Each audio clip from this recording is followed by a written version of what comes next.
Welcome to the Dan Norton Show. It is Sunday, August 17th, 2025.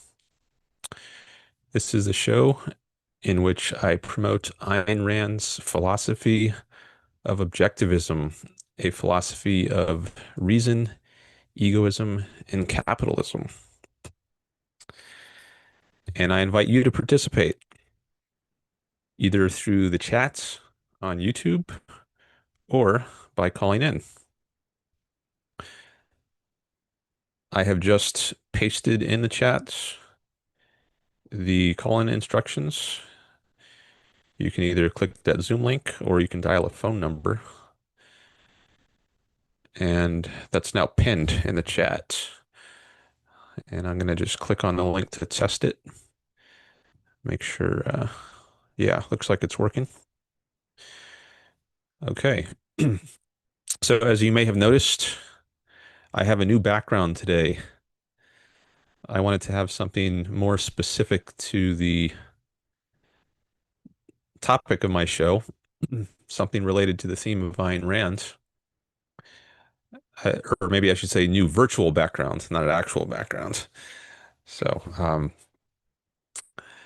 I created a slide several weeks ago, or I don't know, a month or two ago, and I had a similar, somewhat similar kind of background that I have today that says the Dan Norton Show, and promoting Ayn Rand's philosophy of objectivism, and then reason, egoism, capitalism, and that was about it. And I also had the photo of Ayn Rand. Um, but then the laptop I created that slide on died, and I made the slide in PowerPoint, and um, I had to get a new computer because my old laptop died, so I didn't have access to that old slide. So on my new computer, I don't have PowerPoint. I do have Keynote though. So yesterday I created a new slide, which is similar to that old one, but it has many more topics listed on it, not just reason, egoism, and capitalism, but a bunch of others as well. So there's also, and these are all concepts that are part of objectivism or somehow related to objectivism, some kind of objectivist value, perhaps. And I'll just read them off in case you can't see them. I'm covering some of them up, so maybe I can move to the side a little bit. But let me just read these other topics I have. So, in addition to reason, egoism, and capitalism, I also now have atheism, free will, objectivity, logic, independence, integrity, honesty, justice, productiveness, pride, happiness, government, abortion, immigration, Aristotle, Western civilization, USA, Israel, and Atlas Shrugged. So there's a lot more uh, concepts here to more fully flesh out the philosophy, and I think this serves um, multiple purposes. So one, it gives you a better idea of what I stand for, what Ayn Rand stands for, um, more than just reason, egoism, and capitalism, which is often what I often just give those three, like when I introduce the show at the beginning. Um, but there's so much more to the philosophy, and I thought it might be good to indicate that by putting many other um concepts in the virtual backgrounds. But another purpose it serves is to prompt ideas you all might have about topics you'd like to discuss, call in about, have questions about. So if you're not new to if you're not familiar with the philosophy, this gives you much more to work with and ask questions about, make comments about. So I thought it might be more engaging for my audience to have this much broader menu of concepts to consider, think about, ask about, etc. So we'll see how it goes. I can always change it, but at least for now, I wanted to give this a try. And that is that. So I see we have a few people here in the chat. We've got Greg, Jason so far. Um, Hello to you, both of you. Um, let's see. Greg says, Greg Lewis, a new facial look to complement it. Okay. Maybe you mean my beard is gone? Not completely gone. I just trimmed it so it's shorter. So maybe that's what you mean there. And then Greg says, why treat atheism as a positive position? Okay, so maybe that can be my first. Thanks for participating, by the way. So I do uh, rely on you all often to supply content I can engage with. So thanks, Greg, for that. That can get us started. And I do have some other material I could talk about if there's not engagement, but I do want to give priority to engaging with people who are here live. So I think I'll just engage with Greg's comment right now. So he says, why treat atheism as a positive position? I am not treating it as a positive position. I'm just mentioning it as a position that objectivism holds to flesh out the philosophy more than you would get from just seeing reason, egoism, and capitalism.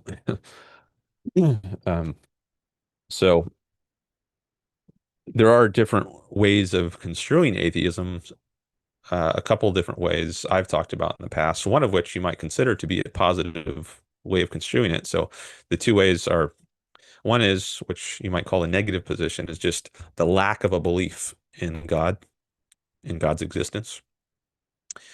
But a different type of atheism could be what you would call a positive position. You affirmatively say God does not exist. And I think there are arguments you could make for that latter position. And I've actually discussed that on my stream a few weeks ago. Um, just briefly, if you think that the concept of God involves certain characteristics like omnipotence, that's a characteristic that's traditionally associated with God, then you might think that that characteristic involves contradictions. Like if God is all powerful, omnipotent, then he can make it true that 2 plus 2 equals 5. But that would involve a contradiction. That would be like saying 1 plus 1 plus 1 plus 1 equals 1 plus 1 plus 1 plus 1 plus 1, right? So you have different things on each side of the equation. That's a contradiction. That's like saying A is not A. A does not equal A. So you might think the quality of omnipotence implies contradictions. And if you think contradictions can't exist, then that's reason to think God can't exist. If your conception of God is someone that can, um, who is so powerful that he can make contradictions true.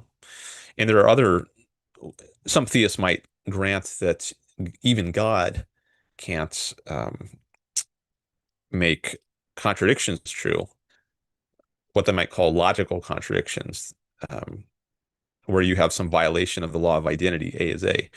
But I was thinking more about it, and people who say that would at least still want to say God is omnipotent in the sense that he can work miracles, like parting the Red Sea, the miracles you read about in the Bible, or turning a woman into a pillar of salt, or allowing Moses to speak to a rock and make water come out of the rock, or tap his staff on it and make water come out. Um, Now, you might think that miracles imply violations of the law of causality, the idea that the universe is a lawful causal place, and that by extension it implies contradictions of the law of identity. So in objectivism, uh, there's an idea that the law of causality follows from the law of identity. Because things are what they are, because they have a certain identity or nature, they can only act in certain ways and not others. So because a rock has the nature that it has, it only has certain potentialities. It can only do certain things and not others. And one of the potentialities that a rock does not have is to produce water. Um, so you might think that the power to enact miracles is a violation of the law of identity, not in the obvious way that a mathematical contradiction violates the law of identity, but a violation of the law of identity nonetheless. Um, so I think you might be able to make an argument against God's existence in this way as well, a positive argument that God does not exist, not just an absence of a belief in God, but positively saying God does not exist. Because, why? Because God is supposed to be able to perform miracles, but miracles contradict the identity of things that exist. They're just not able to do certain things. So I think there are arguments you can make for a positive version of atheism, if you want to call it that. Um, okay, we've got some more chats coming in. Um, Jason says a lack of theism is a moral good. Why would the supernatural or faith be put over reason or logic? That brings up another issue, faith. That's an epistemological issue. I've been talking more about the metaphysical aspects of God, the nature of his existence, but there's also epistemological issues having to do with knowledge. So how do you come to hold a belief in God? Do you accept God on faith or as a result of rational argumentation? Now, there are some philosophers like Thomas Aquinas who attempted to give rational arguments for the existence of God, but that's a different sort of basis for believing in God than just believing in God on faith. And I think many people construe faith, which I take to be believing something without evidence or without proof, without logic, without rational argumentation. um, and insofar as that is part of a worldview, I would reject it. That is, insofar as your worldview relies on faith, believing in things without logic, reason, evidence, then I think it's an invalid worldview. So, like the belief in the Trinity, I think is the idea that God is fully man, fully God. Sorry, Jesus is fully man, fully God, and also fully Holy Ghost. I don't know how they put it exactly, but there's supposed to be some um, collection of characteristics that Jesus had in the Christian religion, which doesn't really make logical sense, and it just needs to be accepted on the basis of faith.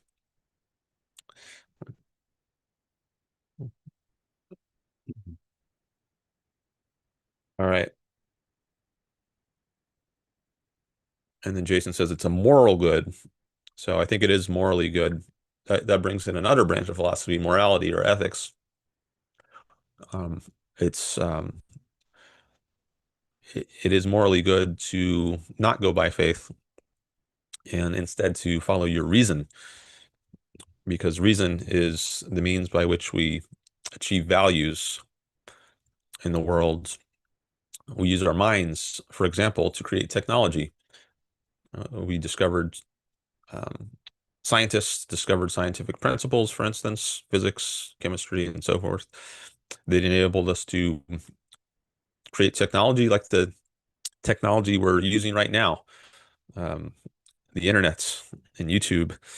Um, think of how much reasoning went into making all that possible. No one just prayed and said, please, God, allow me to communicate with people around the world instantly. no matter where they are. And then poof, the internet popped into existence and we're able to do this. No, in order to create this amazing um, technology that we have, this which enhances our lives so much, which creates so much value for people, makes our lives so much better and more enjoyable. We had to do a ton of thinking. Many different people throughout history have done tons of thinking to make this all possible. And creating these values is a moral thing to do. If morality is about making your life good, in achieving happiness, which on Ayn Rand's view, it is. I have happiness as one of my concepts on my, there it is, right there. Happiness is a big part of the philosophy. In a way, it's what it's all for. And to achieve happiness, we need to use our reason, use our rational minds to discover things and act accordingly, not turn off our minds and throw out the conclusions of our mind and go by faith. That's actually destructive of happiness. It's anti-happiness to go by faith. It's anti-life to throw out your mind. Your mind is your tool of survival. Okay. Kudababa is here. Hello. And someone who goes by the screen name P, just one single character, the letter P. Tom is here. Hello, Tom. Looks like he's from Canada because he's got a Canadian flag emoji and a maple leaf. I think there was one other chat above Jason's that I didn't read. Yeah, from Greg, or a couple, I guess. Oh, he says, yes, my beard is heavily trimmed. Right. Um, and then he says, if existence are the primary, atheism, by contrast, deals with a non-existent. Yeah, a non-existent God. There can be fictional gods, right? Um, like the gods of Homer. um, and the gods of the God of the Bible, or gods plural. Maybe if you think there are multiple gods, like Baal, Baal. I think that's one of the other gods. Maybe some of the non-Israelites worship, and who is, I guess he's worshipped at times by the Israelites themselves, and then they get in trouble for doing that, for not only worshiping Yahweh or Jehovah. Um, all right, glad to see we got some chats coming in. Thanks everyone for being here, by the way, and thanks for any likes on the stream. That'll help the channel grow. Matthew just came in. Hi, Matthew. Um, so let me read through some more of these chats. So atheism was that's the first topic I put in the title here. I like to vary the title up a little bit each time, but often it's a collection of a series of concepts, some of the core concepts in Ayn Rand's philosophy, and maybe I'll put a different collection each time. I'm not sure. I also wanted to include some topics that are controversial, like I have abortion and immigration in the title, and also they're in my backgrounds. Um, where do I have those? Somewhere on my background, I have abortion. Is that, oh, yeah, here. It's my abortion and immigration. It's a little hard to read this because on my screen on Zoom, all the letters appear backwards. It's not mirrored. Um, like right now, I'm holding up my left hand, but on Zoom, it looks like I'm holding up my right hand because it's a mirror image. But if I go to YouTube, as you see me, it looks correct. Like it does look like it's my left hand. But all the lettering on the slide I'm looking at right now is backwards. So it takes me a while to find where the abortion and then immigration is. So I wanted some of these concepts partly because they're controversial topics, and I thought people might want to discuss or debate them. And I think even among people who like Ayn Rand's, who are fans, I think some of these, like abortion and immigration, I think people have different views about them. Um, but that was, yeah. So including controversial concepts, I think was another goal I had in creating this new background. Um, all right, let me come back to the chat.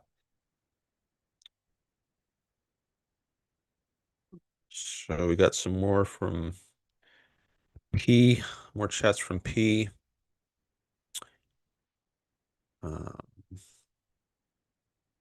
and then Greg Lewis says, I think you addressed that in an earlier show via your X account.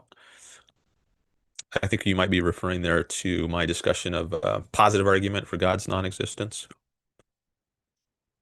And then P says silly isms.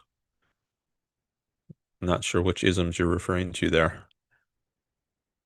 Kudababa says the lack of evidence is, for cognitive purposes, evidence of absence. There's no reason to think that there is a God. Ultimately, I think that might be right, although people provide arguments for God or what they think is evidence, like um, the argument from design.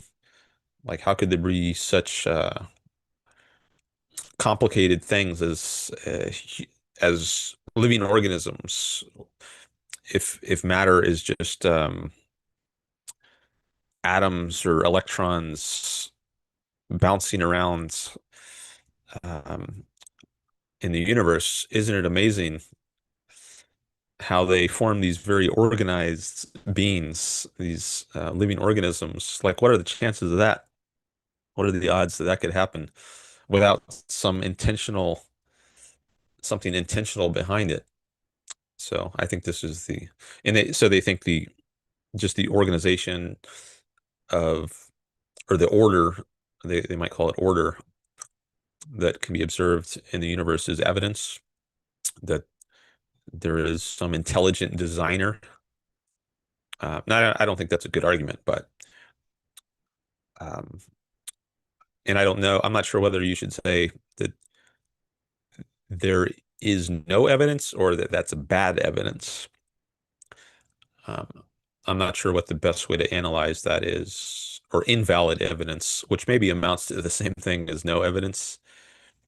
Um, Maybe you could say there's reasons to believe there's a God, but it's not a good reason. There's only bad reasons.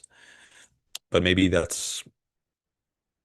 you could somehow massage that into being the same thing as saying there's no reason. I'm not sure what the best way to think of that is.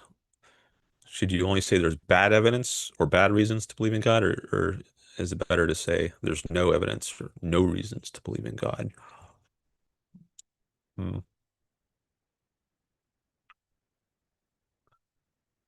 Maybe the latter. I'm not sure. I just want to think about it some more. Um, and then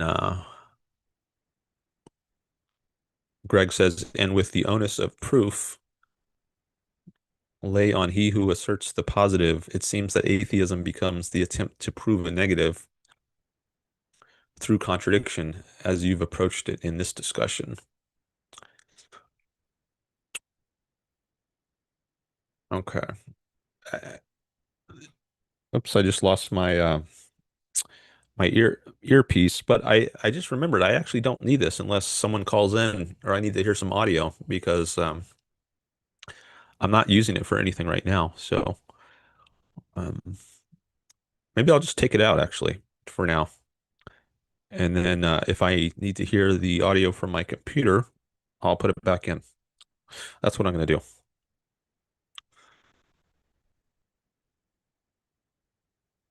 Okay. And that feels strange because I'm so used to having it in there, but maybe I'll get used to this.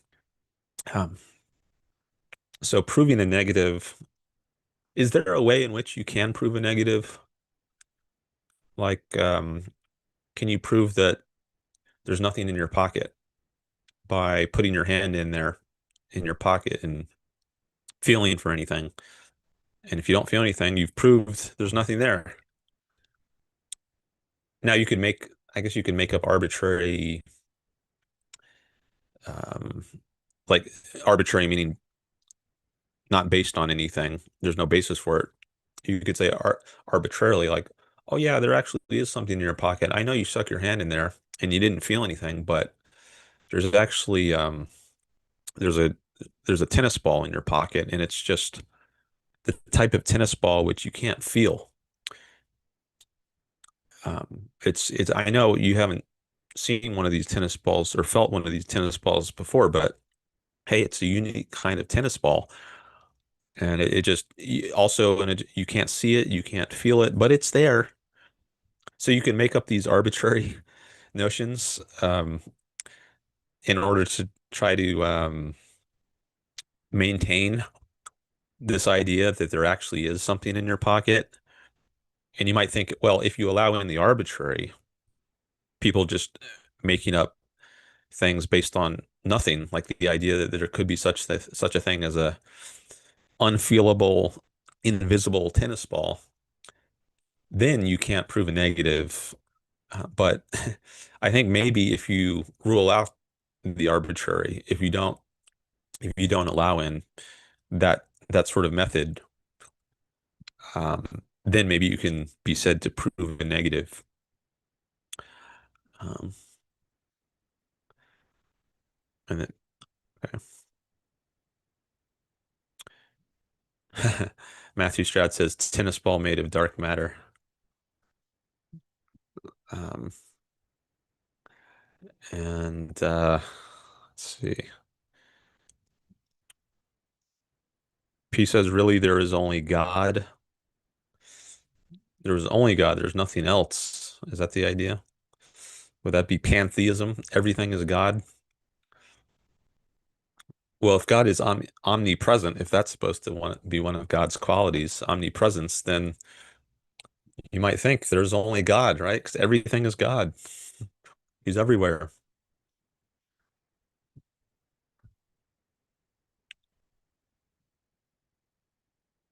Jason says the better religious people I've met acknowledge that the only way to know God, in quotes, is faith, as opposed to some notion that God can be proven by some illogical revelation only some can see.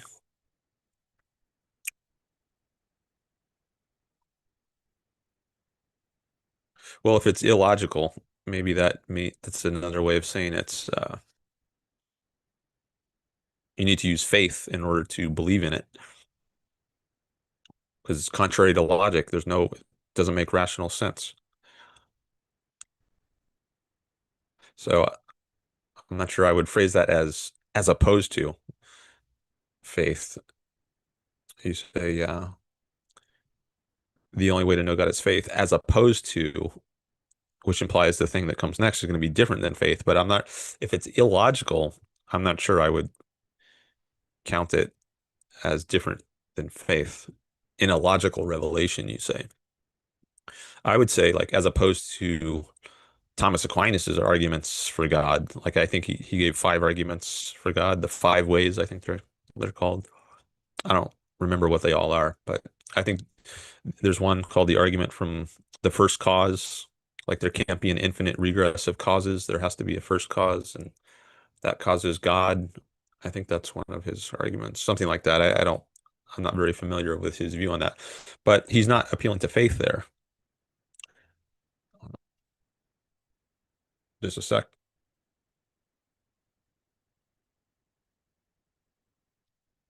He's actually giving argumentation, reasons for thinking there's a God. He's not saying just believe it, take it on faith. Oh, maybe I didn't finish your thought. You said, oh, right. So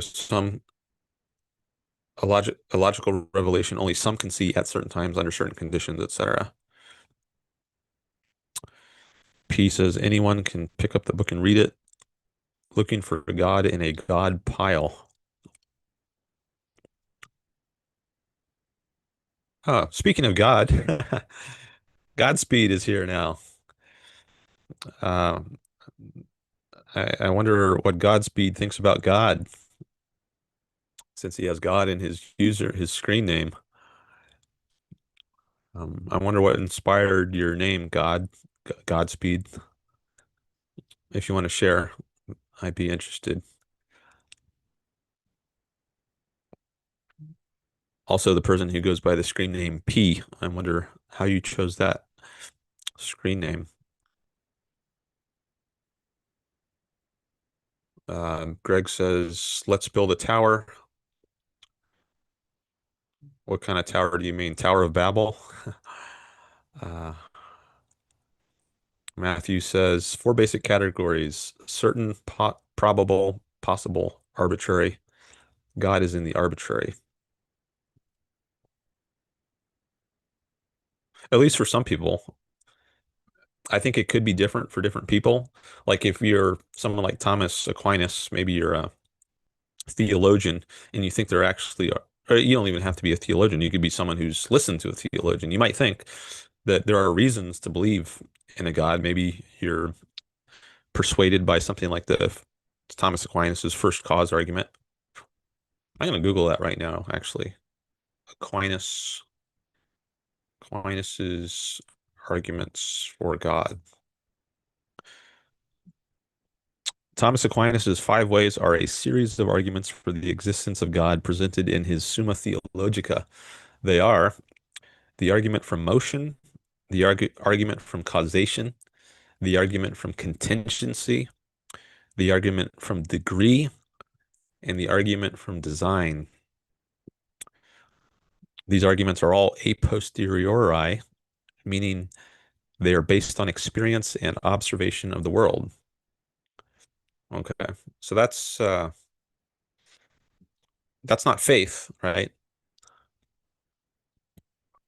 Now, you might think they're just rationalizations, like there's not really a good argument here. The person might actually believe on God on the basis of faith, and then he's just looking for something to give it the veneer of rationality. And so he comes up with these arguments. I'm not saying that's actually what's happening here. I'm just saying it maybe that's sometimes what happens. People they give some kind of argument for God, but that's not really what led them to believe in the first place. It was rather maybe some emotional reason, not a rational reason. But anyways, these arguments don't explicitly appeal to faith. So if you believe in God on the basis of one or more of these sorts of arguments, I wouldn't say it's arbitrary. Um, I think you could probably show it's mistaken, but that's different than saying arbitrary, which is meaning that it's just totally baseless. You have no reason whatsoever for thinking it to be true that there's a God. But other people might hold it arbitrarily, so it's different for different people.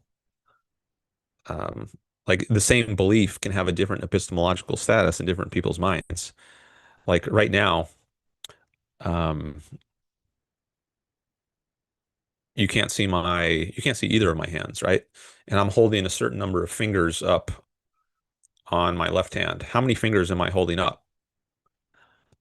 Now, for me, the answer, I know the answer. I can tell you the number.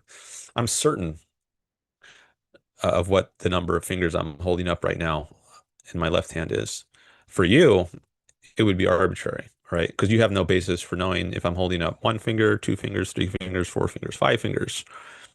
So, with regard to the belief of, let's say, Dan is holding up four fingers right now, in my mind, or in your mind, that belief is arbitrary. You don't have any basis for that. In my mind, it's certain. That is actually how many fingers I'm holding up. Um, so the same belief or the same idea or thought or proposition, Dan is holding up four fingers, can have a different epistemological status in different minds, depending on what kind of evidence they have. Um, and similarly with God, the belief a God exists could have a different status in different minds. Like if you just believe it on faith, it's going to have a different status than if you believe it on the basis of one of Thomas Aquinas's arguments.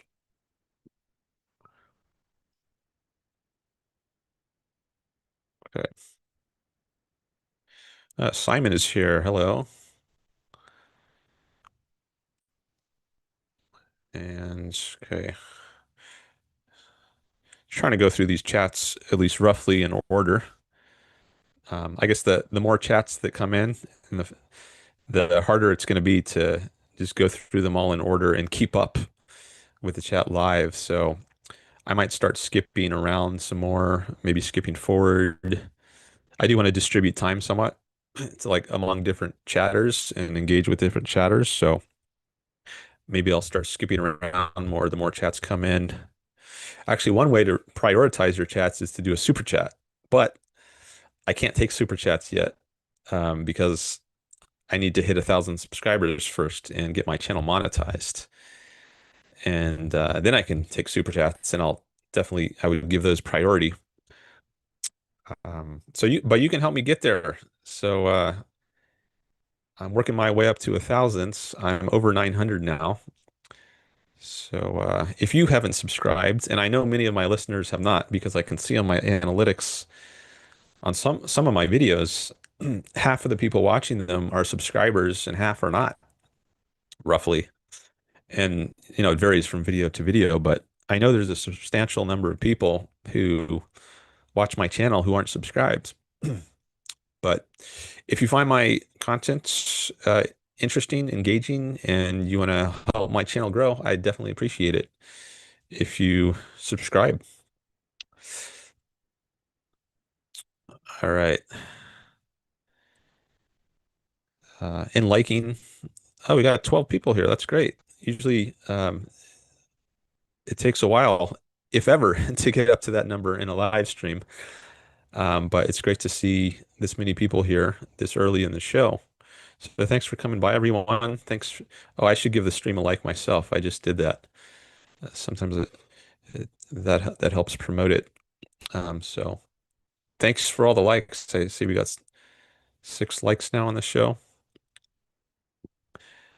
and definitely appreciate all the chatting. Okay, so let me get through some more of these chats. Oh, Billy Cunningham is here. I remember seeing him here before, at least one time. Got some more chats from Simon. Looks like they're talking about God. Okay.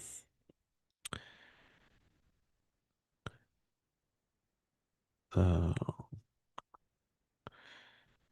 so I was up to a ball reference, B-A apostrophe A-L reference, says Greg. Yeah, I mentioned this God that sometimes appears in the Bible.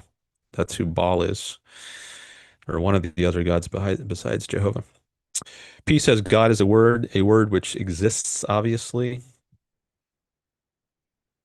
God both exists and does not exist, in fact. That would be a contradiction. I think you can rule God out if he's something that both exists and does not exist. Unless you think contradictions exist, but then we are outside the realm of reason, and they just can't talk to each other rationally. Once you throw out reason, I think that's where I would leave the discussion, when someone is explicitly throwing out reason, endorsing contradictions. Greg says, yes, X was, on X, X was to the like formerly Twitter X.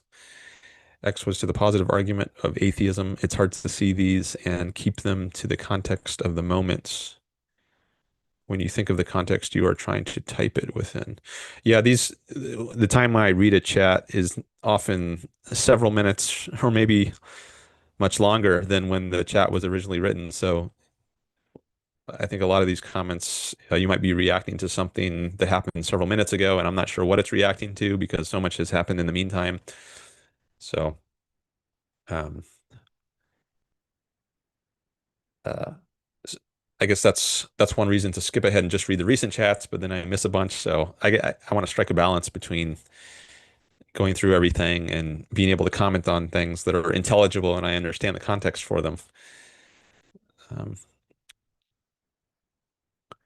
so we got a lot more chats. Maybe I'll skip ahead some and engage with some people who I haven't engaged with yet. Godspeed. He says, my official position on God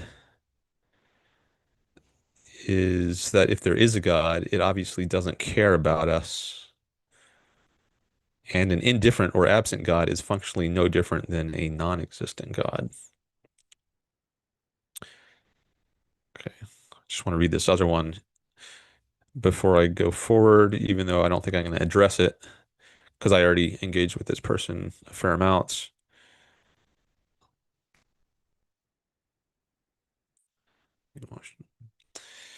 Okay, so that's Godspeed's official position on God. Even he's got Godspeed in his name, but um, I haven't seen a chat yet where he. Well, let me read this one again. Maybe my official position on God is that if there is a God, okay, I guess that means he's not committed to God's existence. If there is a God, it obviously doesn't care about us. And an indifferent or absent God is functionally no different than a non-existent God. Okay. Maybe that's like some of the founding fathers' view of God. They were deists. They believed God exists and he got the universe going. But then he kind of stepped back and he didn't interfere anymore um, to work miracles, I guess. I think some of the America's founding fathers had that view of God. I wonder why you chose the name Godspeed then.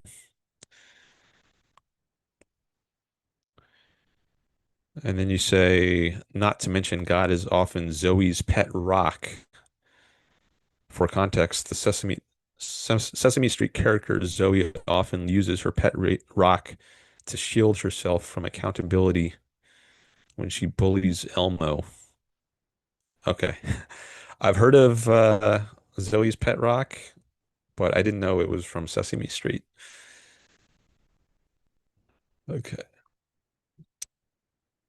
The adults enable it and play along because they're afraid of stifling Zoe's creativity. Similarly, authorities often use God to legitimize their predatory slash parasitic lifestyle.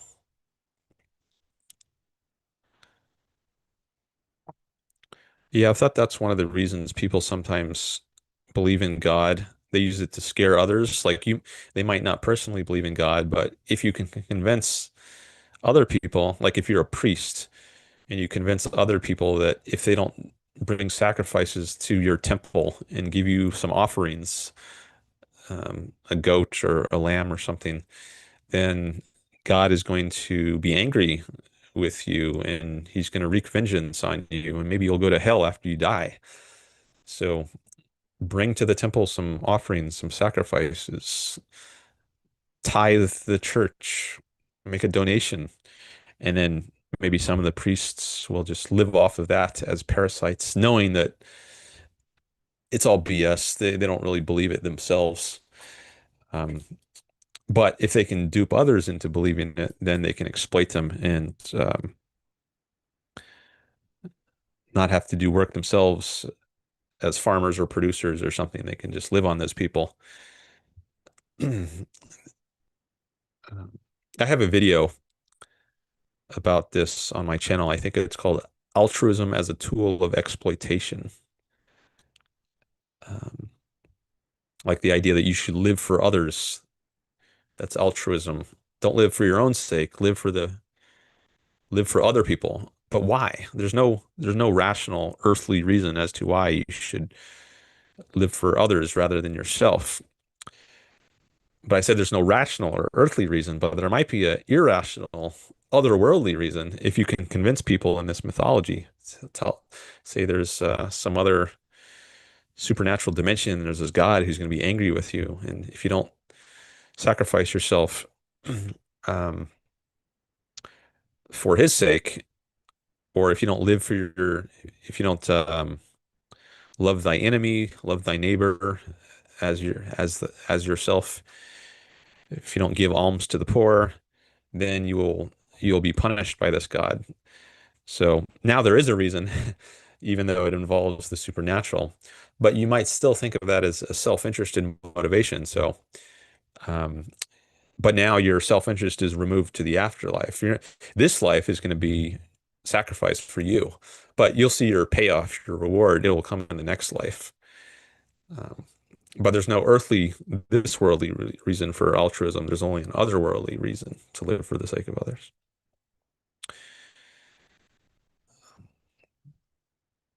Okay. Then we got Kuda Baba. Take a little break, drink some water here. Not a break, just a moment.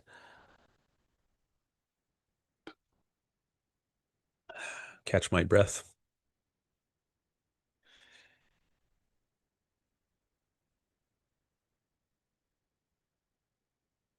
All right. So, just going to take a quick look at my phone analytics here. All right, got another subscriber. Thanks. Appreciate that. One closer to 1,000.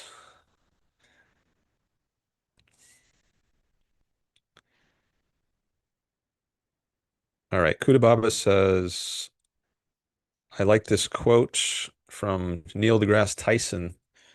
God is an ever receding pocket of scientific ignorance that's getting smaller and smaller and smaller and smaller as time moves on. Okay, I haven't heard that quote from him,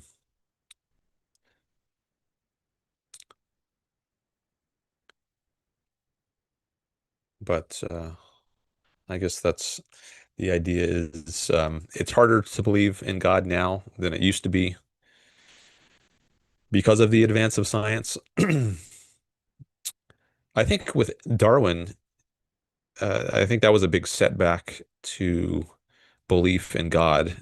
That was a, that was a big leap forward in scientific understanding of the world. So I think, as I was mentioning earlier, there's an argument from design, like it wasn't understood how complex living organisms could evolve or come into being without an intelligent designer. But I think Darwin's theory helped to explain that, the theory of evolution by natural selection, as well as other sciences like geology, which gave people a new understanding of the age of the Earth. Like it wasn't just 6,000 years old, right? It was billions of years old. So there was a huge amount of time for changes to occur. So it might seem impossible if you've only got a few thousand years for something like a human being to evolve from uh, atoms bumping around dust. But if you got billions of years to work with, then it could start to seem more plausible. So I do think with the advance of science, there has been uh, it's been easier to see that some of these arguments for God um, don't work, or they seem less plausible than they used to be before some of these scientific advances. Um, oh, so Godspeed says, as to his screen name, I just took the moniker of a Flash villain because I'm a giant nerd. Okay. I didn't know there was a Flash villain with that name. I don't even know what Flash is. I'm pretty out of touch when it comes to some of these. That's some kind of superhero, right? In a comic. That's that would be my guess. But anyways, okay, so that's where you got your name from.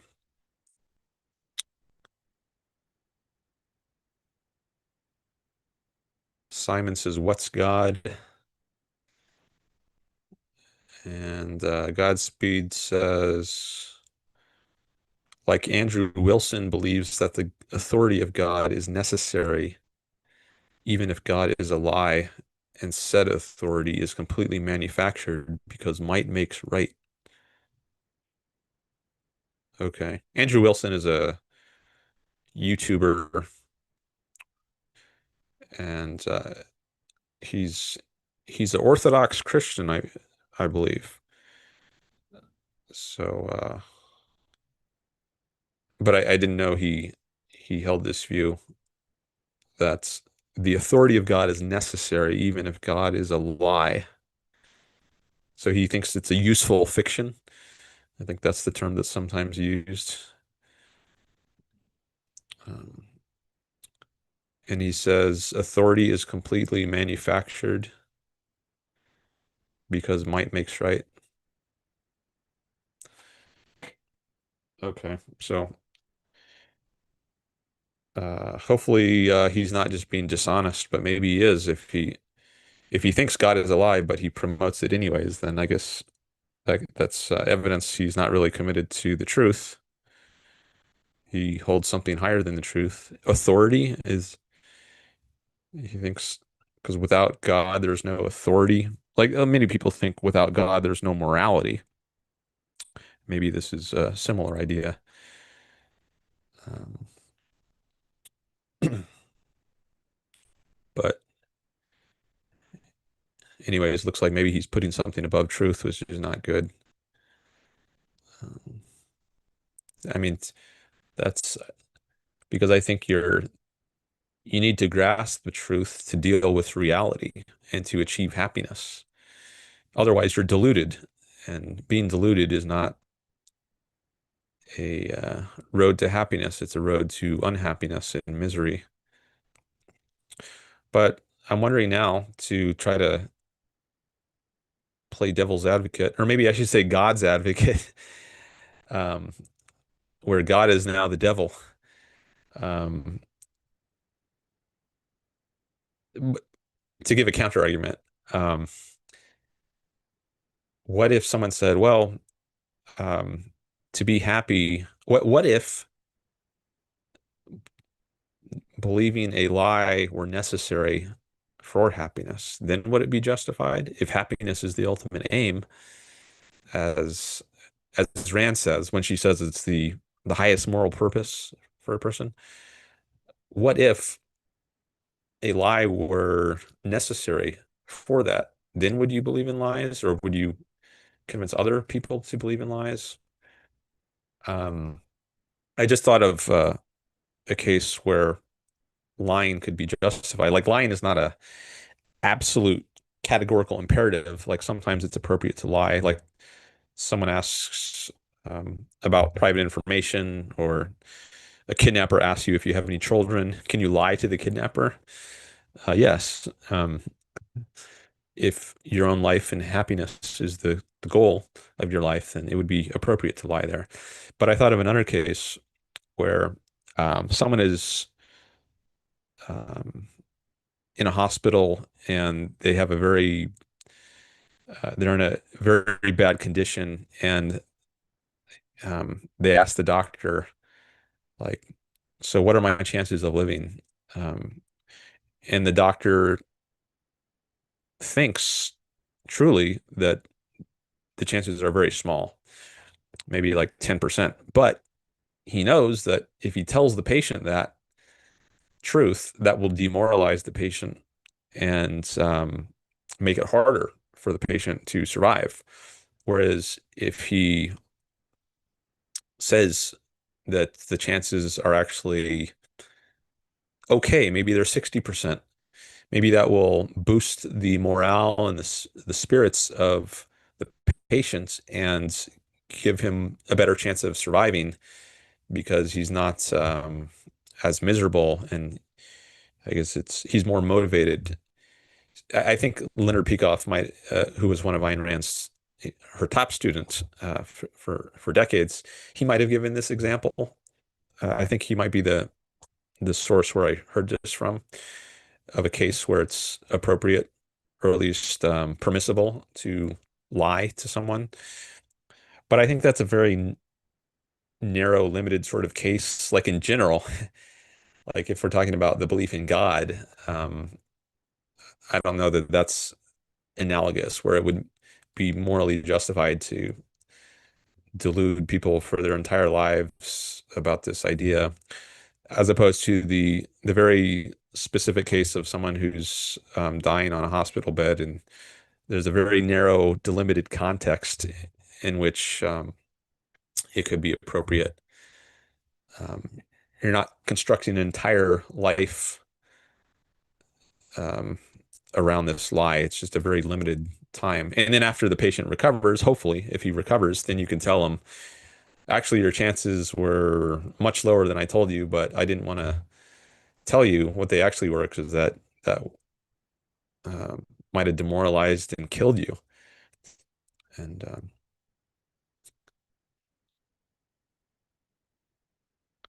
okay, so I'm looking now. I guess I'm about now about 20 minutes behind in the chat from the live ones, so maybe I should skip forward some more.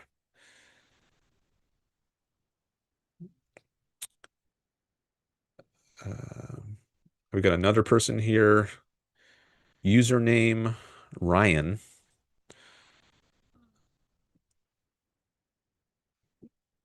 Okay.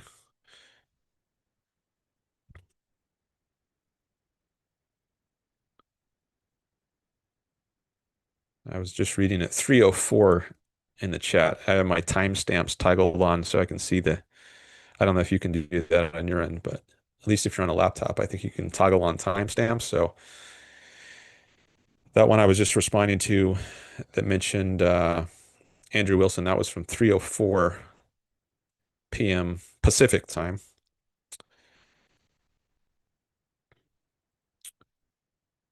And what else do we have here?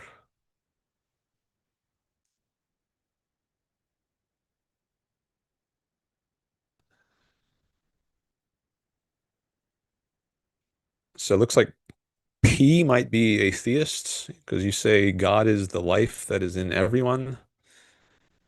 God is reality.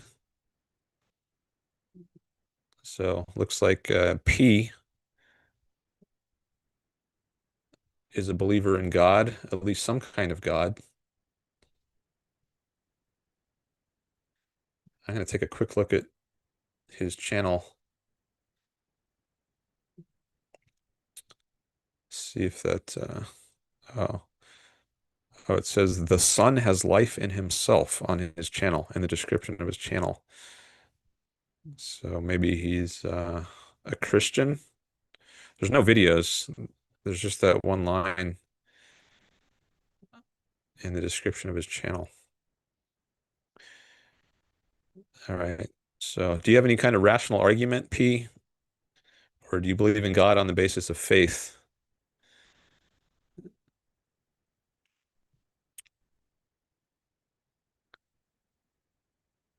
Simon says, I thought God was love.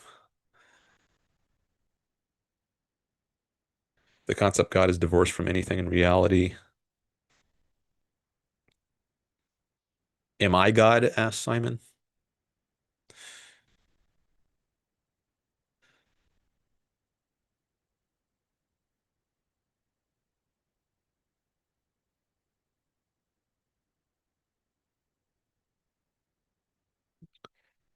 Simon says, logic just went out the window, though. No?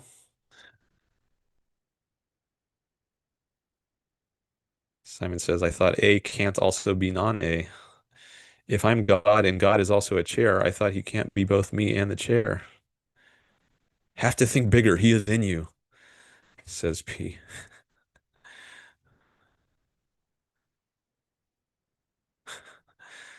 All right.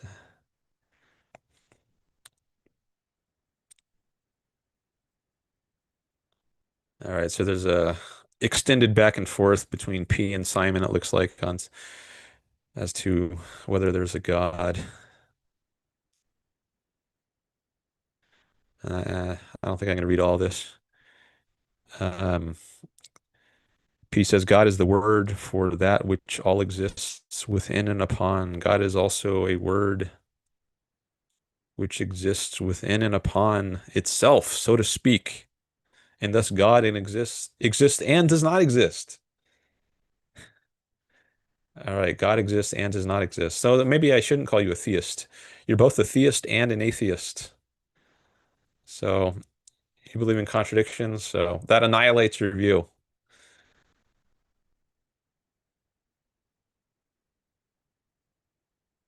Simon says, we're already there, Dan. I guess meaning he brought out a contradiction in P's thinking.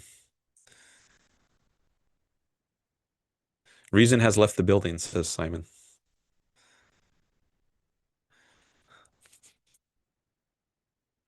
I wonder if I should block P.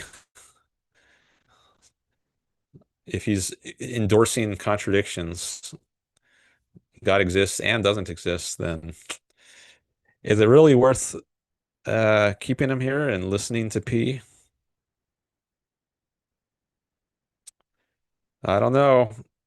You at least have me wondering, P, if I should time you out or block you,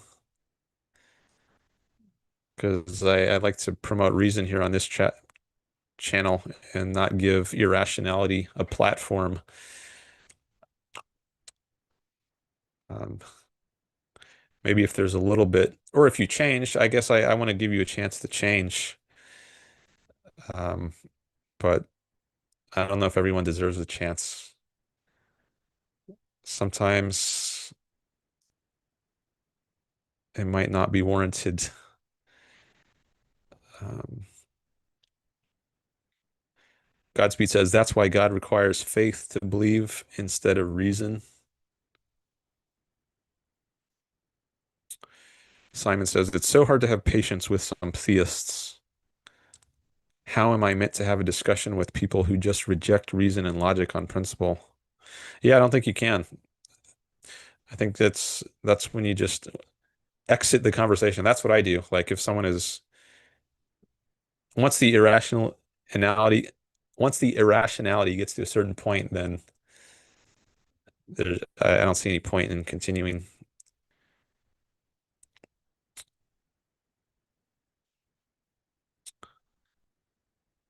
Billy says, my interest in secret societies and mystery religions was sparked by my reading slash viewing into the Paul McCartney is dead conspiracy theory.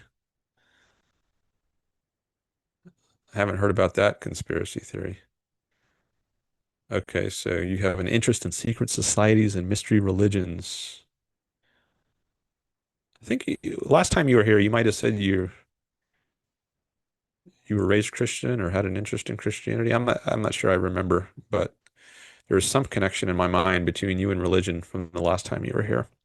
But now you're bringing in something somewhat different by mentioning secret societies and mystery religions, which I think Christianity started as. I think it was a mystery religion, just some little cult of Judaism, and then it eventually it became dominance.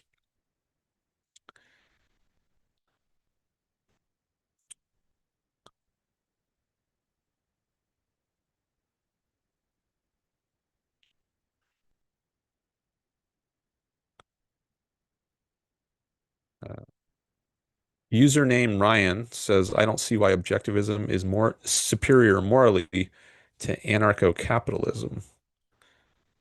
Okay. Well, that would take us in a new direction. We did talk about anarcho-capitalism a few shows ago with Godspeed in particular, I think. I think he's an anarcho-capitalist. So maybe we can talk about that more today. Actually, let me add that to my list of topics that I might want to come back to. I don't know if you're still here, um, but I guess there's more reason to discuss it if you are here still, since you're the one who raised the issue. So you can let me know if you're still here, or I could scroll down real quick and lose my place and see if you're here. Or actually, no, I'll look on my phone. Then I won't have to lose my place on my laptop. Um, and I'll look at a different part of the chat on my phone, the most current part. Lose my place, see if you're here.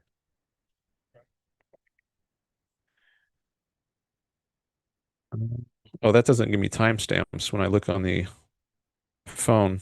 So I don't know how long ago these were. All right, let me just come back to the laptop and see when the last one from username Ryan is. 3:17. Okay, that was 20 minutes ago about. So I don't know if you're still here, but let me know if you are still here, username Ryan, and then maybe I'll more likely discuss the topic you raise. So I do like to spread the time around, but I also like to spread the time around among people who are here live. So let me know if you're still here live, and then I'll more likely engage with your chat.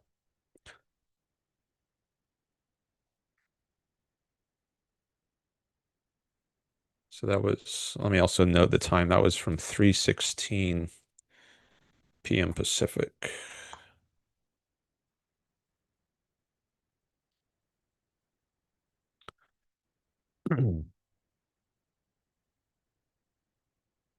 Billy says, I read the story of Daniel in the lion's den yesterday. I was shocked to see that King Darius ordered the men who accused Daniel and their wives and children to be thrown into the lion's den. So Darius was the Persian king, right? I haven't gotten to that section of the Bible yet. I read the whole Bible many years ago, decades ago. I'm rereading it now more recently, and I'm up to the book of Deuteronomy, the fifth book of the Bible, and Daniel is after that. So I don't remember. I'm more hazy about that part of the Bible, where chronologically the story of Daniel fits in. So, but I guess it was during the Persian period, based on what you say here. So I think maybe that was in the 500s, 400s BC, somewhere in there. I guess I could Google Darius real quick. Darius, Persian king. Okay, it says born in 550 BC, died in 486 BC. Okay, so I guess that's when the story of Daniel is supposed to have taken place, around 500 BC. And you say you were shocked to see that King Darius ordered the men who accused Daniel and their wives and children of what? I don't know what he was accused of. I don't remember. But anyways, whatever he was accused of, the people, those people, I was shocked to see that King Darius ordered the men who accused Daniel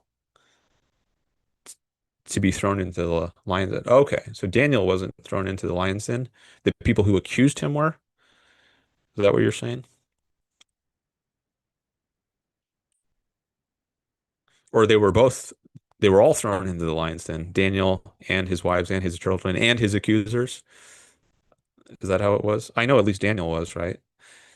But I don't remember the details about other people also being thrown in.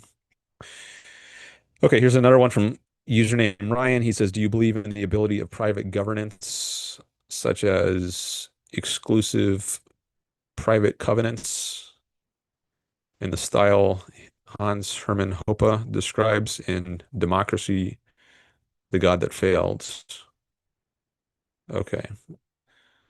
So I haven't read that book or article, whatever that is, by Hans Hermann Hoppe. Um, I haven't read anything by him, actually. I've only heard a little about him from secondary sources. But you asked, do I believe in the ability of private governance, such as exclusive private covenants?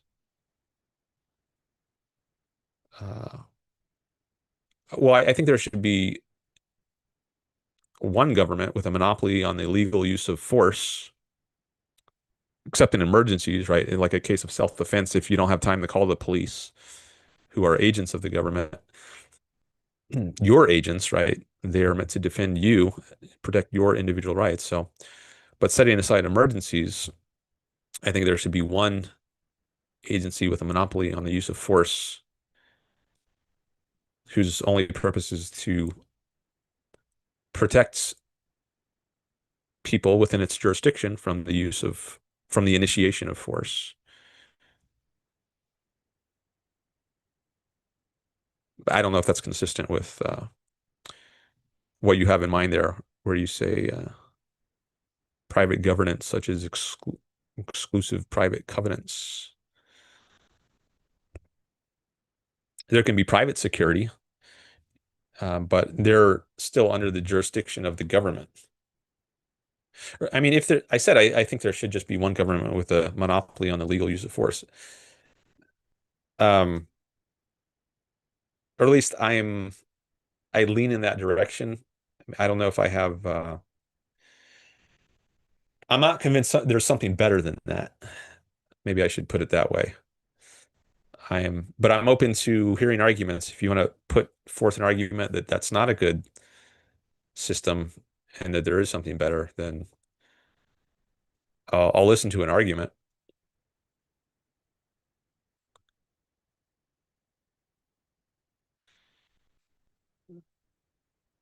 Okay,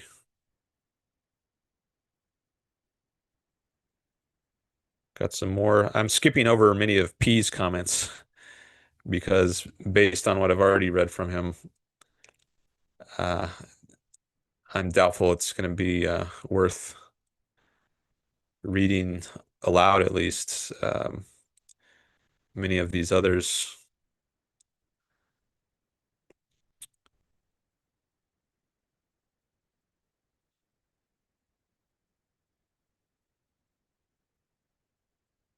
Billy says the Orthodox Church seems to have been gaining some headway online recently. Seems like there's a little group of Orthodox YouTubers, among whom are Andrew Wilson, but who's the other? There's another, oh, Jay Dyer. He's another YouTuber who does debates. He debated Yaron Brook, actually. Uh, I don't know, a year ago or something. I think he's Orthodox Christian. So yeah, I've been a little surprised to see the presence of that many Orthodox Christians. I mean, I guess it's still in the big scheme of things, still quite small, but more than I would have expected. At least on YouTube, it seems like there's maybe a maybe a somewhat disproportional presence of them. Um, or maybe it's just kind of the algorithm given the way I use YouTube, maybe for other people it seems different.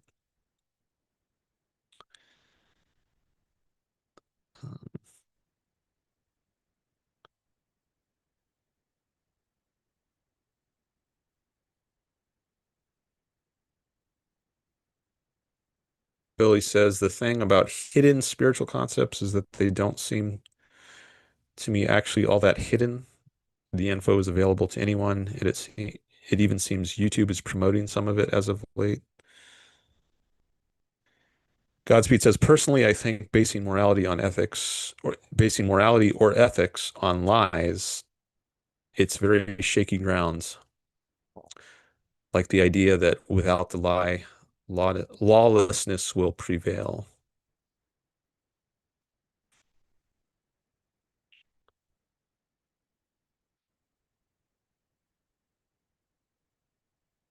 Oh, username Ryan came back. He says you can probably use Control F to go back to previous comments you were at. Yes.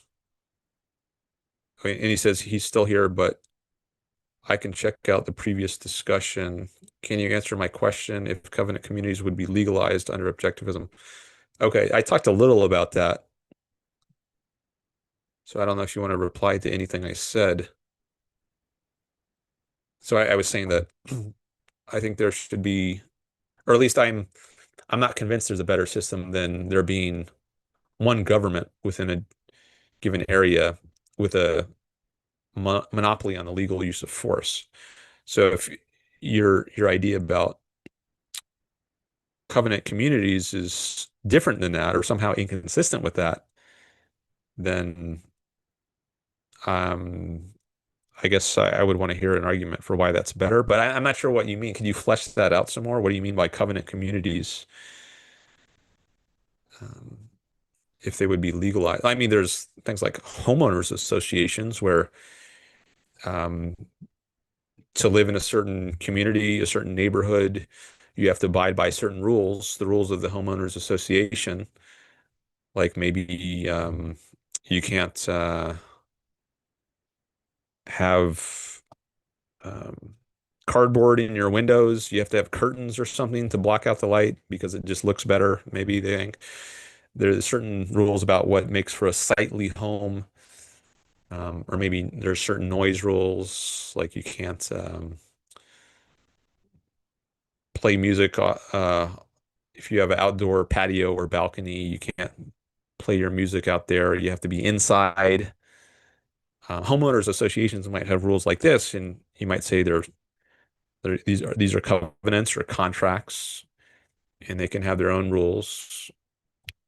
But I think they still fall within the jurisdiction of the city or county or state or country. They're not in contradiction with those rules, but they have their own unique rules within the community. I think that's okay. At least certain rules, like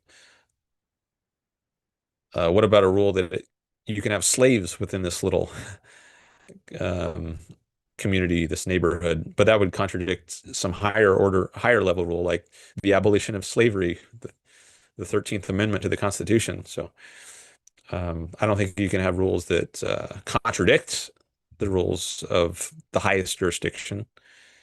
But if they don't contradict, then um, maybe there wouldn't be a problem. So, um,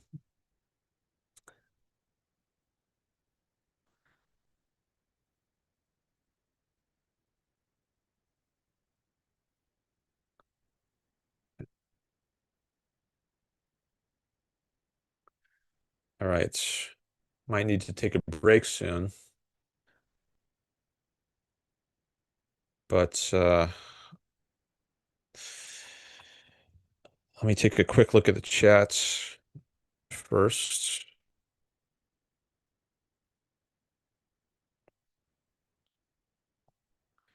I skipped ahead there to username Ryan's comments, but let me go back a bit.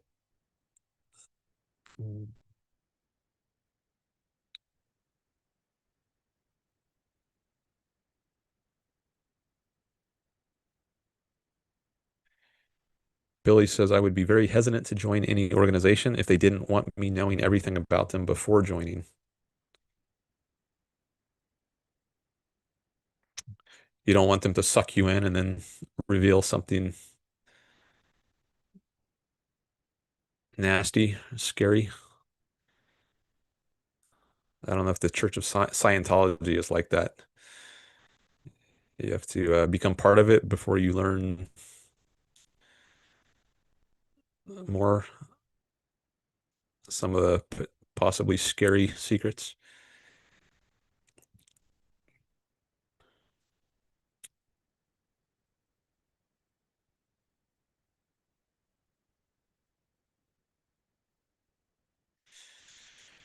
Godspeed says, I used to be heavily into UFO and conspiracy theories when I was a kid, yet I didn't believe in God or Santa Claus.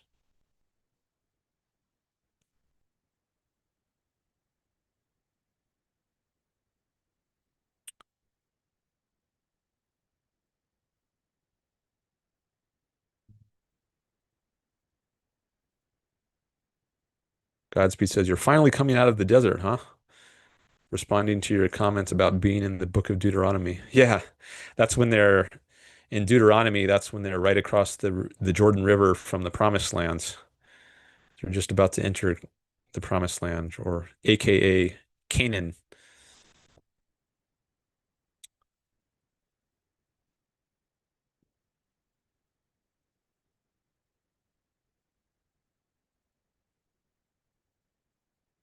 Godspeed says to username Ryan. Maybe I'll just call you Ryan for short. Godspeed says to Ryan, I think Dan's objections to abolishing the government monopoly on force is gang warfare. Yeah, that's at least one thing that concerns me. Um, and maybe I'll talk more about that after a break. Okay, yeah, it looks like there's some more comments related to um, anarcho anarchism. So I'm going to take a break for maybe 7 or 8 minutes. I think that's more accurate than I used to be. I think I would often typically say I'm going to take a break for about 5 minutes, but it usually ended up being like 7 or 8 minutes.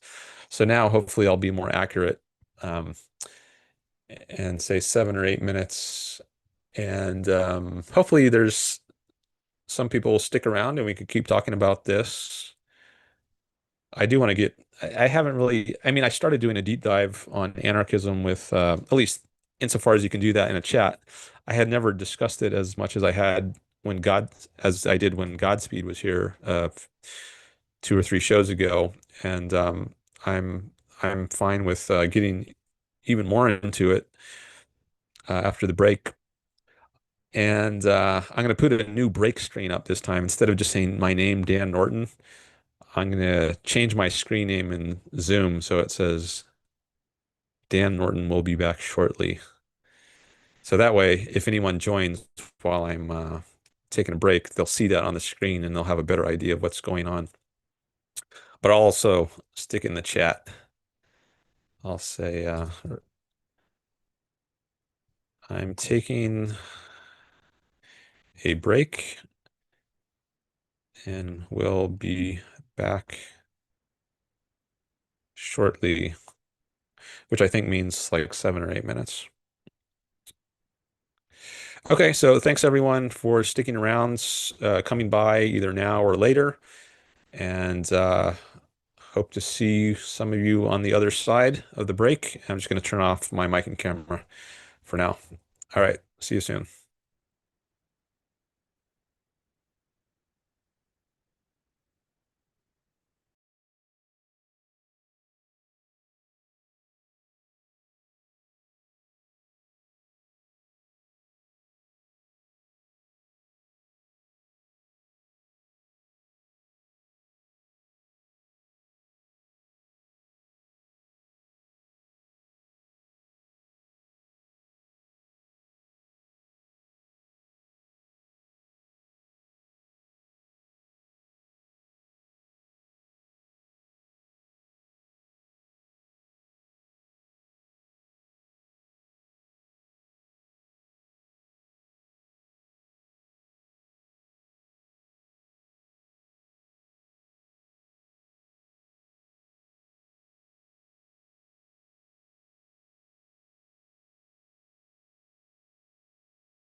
Okay, I am back.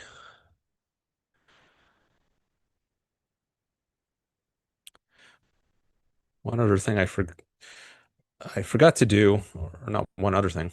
One thing I forgot to do is cut the Zoom stream when I take a break so that people who listen to this afterwards, they don't have to wait through the break on YouTube if they're just watching the replay.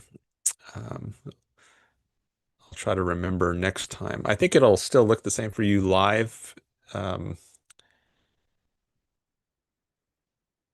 Although I guess if you're on a laptop, it might show a little circle like it's buffering. Zoom is trying to, or YouTube is waiting for Zoom to send it more data. But because I've cut the stream, it doesn't have anything. So you might see a little kind of loading circle.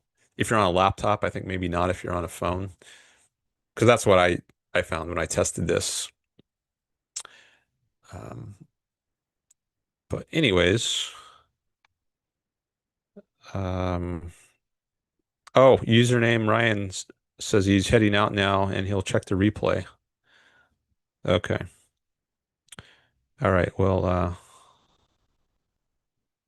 maybe I'll talk about it anyways, because he says he's going to watch the replay, and Godspeed is here, and I think Godspeed is also interested in that topic. At least for a little bit, I'll talk about it. Okay. Thanks everyone for the likes and subscribers. You can help the channel grow, help Ayn Rand's ideas to reach more people by subscribing, liking,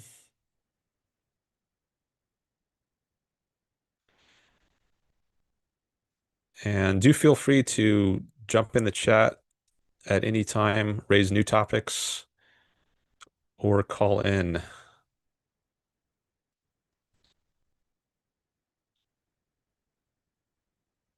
All right, so let me look at uh, these last several comments.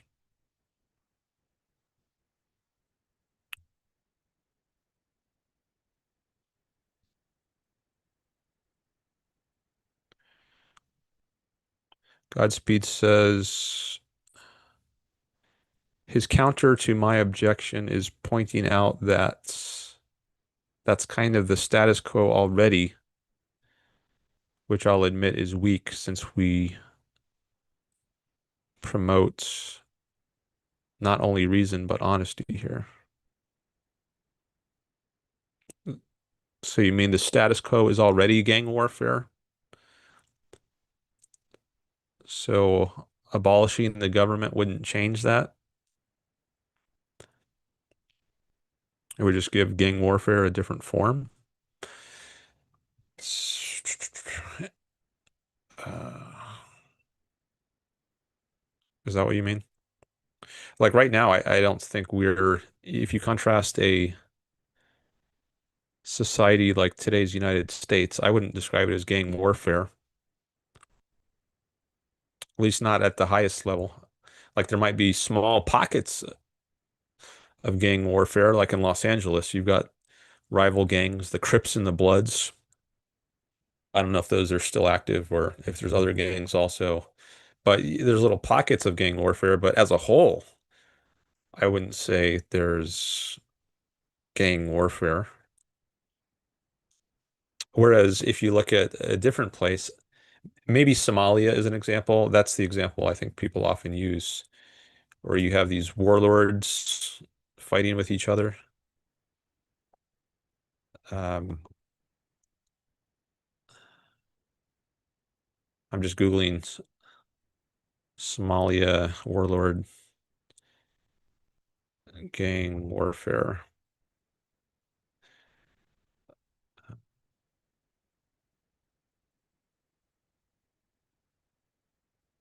Somalia has a long history of clan-based conflicts and the rise of powerful warlords, which has unfortunately led to ongoing periods of instability and violence, according to the National Institutes of Health.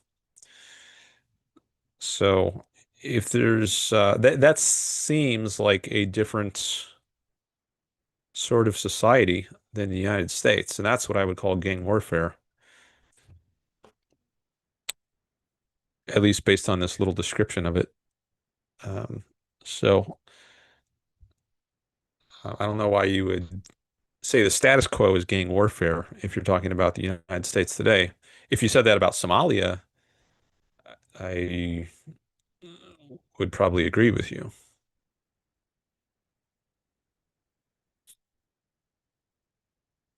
But you say that's a weak point. So maybe you're sympathetic to what I just said. And yes, we do promote reason and honesty here. That's good. Um,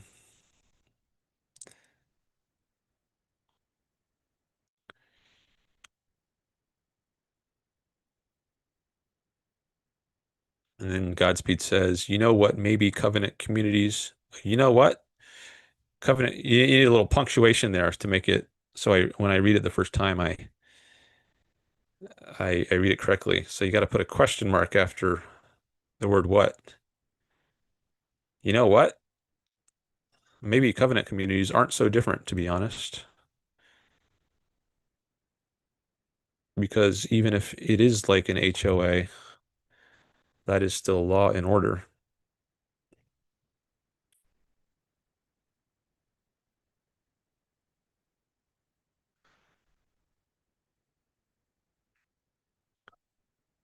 Well, it's rules and maybe I don't know if you could call it law unless it's rules that are made and enforced by a government. I wouldn't say an HOA is a government.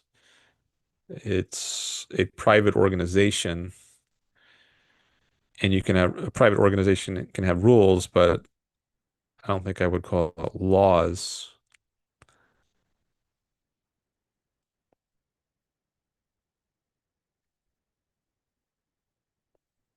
But you could have laws that enforce those rules. Like if someone who's a member of this community, the HOA community, breaks the rules, then you could appeal to a law. The HOA could appeal to a law that says if you break our rules, then you could be kicked out of the community.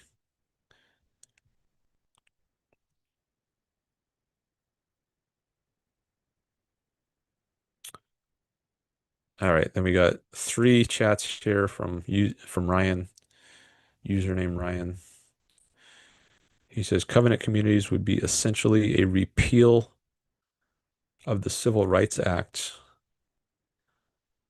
that would enable the ability to separate and discriminate based on culture. An example of this would be a religious or ethnic group that sets up their own rules of conduct on how a community would act or behave. This would be illegal today as it would discriminate based on religion. Another would be an ethnic group such as, I don't know, a group who would have Irish or German ethnicity and exclude people who do not meet that identity. It's basically a way to control the community you live in. You could set up rules against drugs. Okay, I do think you should be able to discriminate based on religion or ethnic group. I think it should be legal, which is not to say it's moral. I think it's morally bad to discriminate on something like race,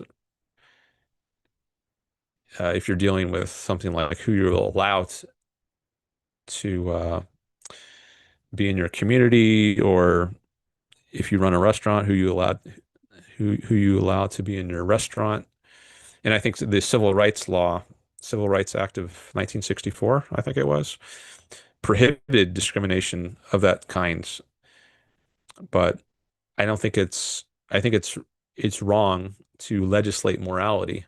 As long as you're not initiating force against someone, I think it should be legal. So um, I think people should be able to do irrational things, such as be racists, sexists, if they're just using their private property to do it.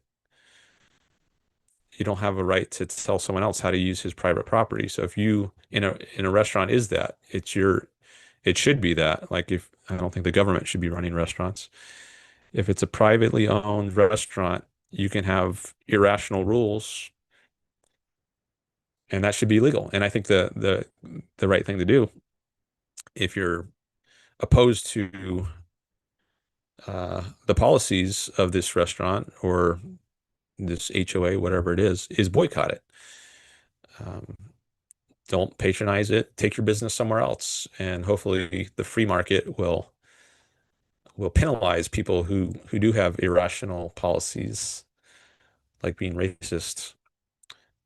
Um, but I don't think it's right for the government to force people to be rational, such as uh, being colorblind.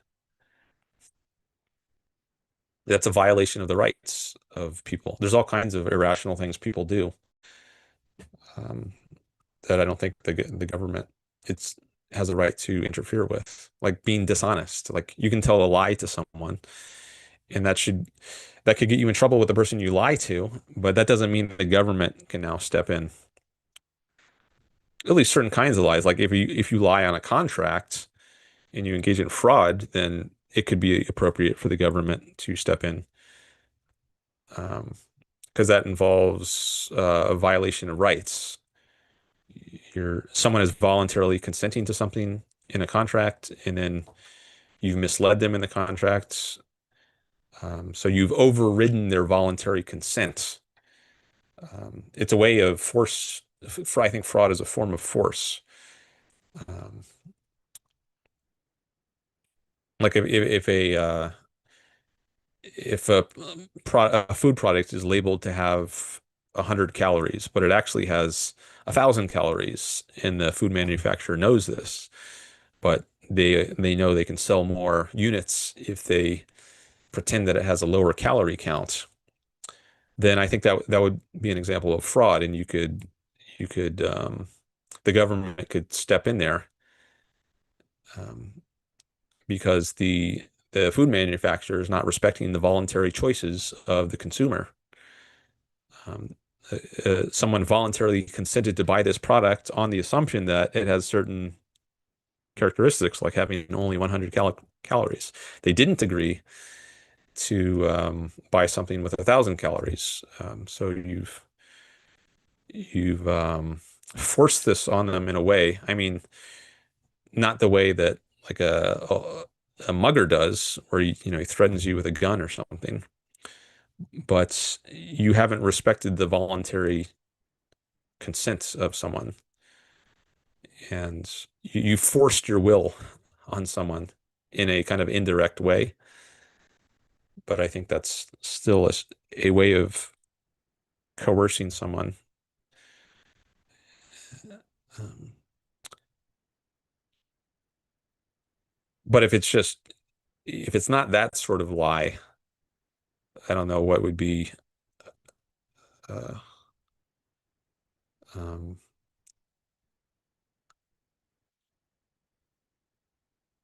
Someone asks you what you had for breakfast, and you tell them you had oatmeal, even though in fact you ate donuts. Uh, Maybe you want to impress them by making it seem as though you're eating more healthy than you actually are. Maybe you have a reason to try to impress them, so you tell them a lie as to what you've eaten. I think you could say that's immoral, um, at least possibly immoral. But it's not clear that I don't think that's a case where the government should step in. You haven't initiated force against someone. You haven't overridden someone's voluntary consent just by giving them wrong information about what you had for breakfast.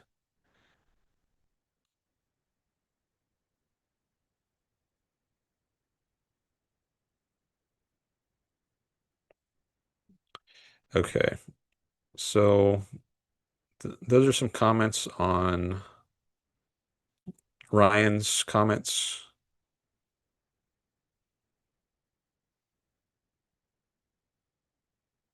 Uh, but I don't see that as opposed to the system I advocate, laissez-faire capitalism, to be able to discriminate based on possibly irrational factors, um, I think you should be able to do that, and then you can just boycott those people. But if you're trying to make the case for anarcho-capitalism, I wouldn't see this as an instance of that.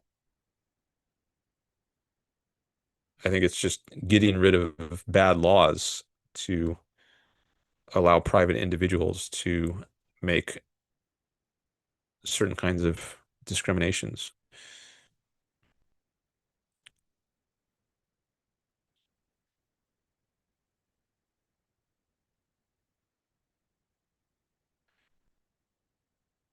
Okay. And then Godspeed says, on the other hand, you can have communities of gay stoners who protect their marijuana plants with guns. Okay. Well, I think anyone can use force to a certain extent to protect his own property. Like you can have a right to own a gun, and if someone tries to break into your house, I think you should be able to shoot the person. I mean, if it's a credible threat, and I think the example you give is just another way of protecting your property. You talk about people protecting their marijuana plants with guns. If you own a place that's growing marijuana, which you should be able to do, you're not violating anyone's rights by doing that. You're not forcing anybody. And then someone else tries to destroy all your marijuana plants. I think you should, and it's an emergency. I mean, if you have time to call the police, I think it's best to do that. But if you don't, then I think you should be able to defend your property to a certain extent, um, using force. I don't know if you should be able to shoot the person, but maybe because that could be lethal, which is you might think is it's overcompensating. If someone is destroying your plants, then to kill them over that is you might see that as out of proportion to the crime. But to just punch them or something, maybe that should be. I'm not sure how that should work, but I'm not sure it's. I think you should definitely be able to defend your own person if someone is assaulting you. But if they're just assaulting your property, I mean that's bad. But I think maybe the kind of retaliation that you should be permitted to take in an emergency case is different than what you should be able to do if someone is actually attacking your person. Um, at least maybe I haven't thought about this much, but maybe you should be able to take some lesser kind of physical retaliation in self-defense of your property than killing the person. Um, maybe this has been worked out by uh, in the law. And I would guess there are different rules in different jurisdictions on what you're legally permitted to do. But anyways, there's a few thoughts on that last comment from Godspeed. And that actually catches me up in the chat because that's the last comments. So, but we still got some people here. Anyone else want to raise a comment or a question? I got all kinds of topics here on my new virtual backgrounds that might prompt some thoughts, um, topics you might be interested in. So now's a good time to raise a topic if you want me to talk about it, because I guess the more chatting there is, the harder it is for me to engage with them all. But right now, you're not competing with anything. So if you put up a topic or a question, there's a very good chance I'm going to engage with it and give it time. It's not going to be buried amongst a bunch of other chats.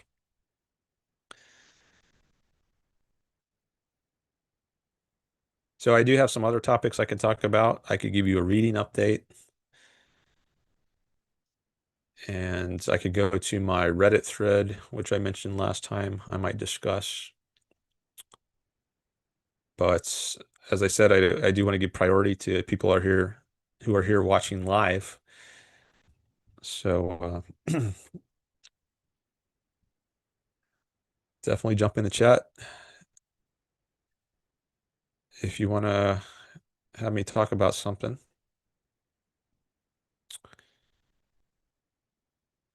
All right, so I'll give you a little reading update in the meantime. I last time, what was I telling you? I was reading about early American history, and oh yes, I told you about the Albany plan. So this was one of the first times that um, many of the colonies in the United States got together in 1754 before the Seven Years' War, or maybe it was right after the war started. But anyways, I read about the Albany Plan, which Benjamin Franklin and Thomas Hutchinson wrote. This was a plan for the colonies to come together in defense against the French and their Indian allies. Um, so they were still under the British, the American colonies. They were still under the British this time, but they thought it might be in their interest to become more united than they had been previously. Uh, by uniting with each other, they could better defend themselves against threats from the French or some of the Indian tribes. So I read about that plan and I read the plan itself. I wanted to read the original documents. There was a cartoon that Ben Franklin drew to go along with this idea I guess, to motivate people to come together. There was a snake, which is divided into eight different parts, labeled with each part labeled with one of the colonies. Or maybe New England was one of them. So that incorporated multiple colonies like Massachusetts and Rhode Island and Connecticut were all grouped under New England. So that was one of the parts of the snake. And so there's this picture of this eight parts of a snake. And the title or the caption for this cartoon was Join or Die. And I guess this was to motivate the colonies to think that, well, we better start acting together or else we're going to be we're going to suffer some bad consequences. And this was also used later for a different purpose. I guess once the colonies were no longer concerned about the French and the Indians, but were more concerned with Britain, I think there was this cartoon was repurposed for um, the idea that by working together, the colonies would be better off this time because they'll be better able to fend off the threats or the oppression that they saw coming from Britain. So that's one thing I was reading about. Also, the Stamp Act of 1765. I read the original text of it. It took me a couple days to get through the whole thing, 2 or 3 days actually. It's quite long. Uh, but the Stamp Act was passed by Britain in 1765, and that's was a big motivator for the colonies to um, get angry, and they thought this was an unjust act. All these documents in the colonies, legal documents, and so forth, had to be stamped and you get fined if you don't. Britain was trying to raise revenue because it was experiencing a lot of debt from the Seven Years' War, or also known as the French and Indian War.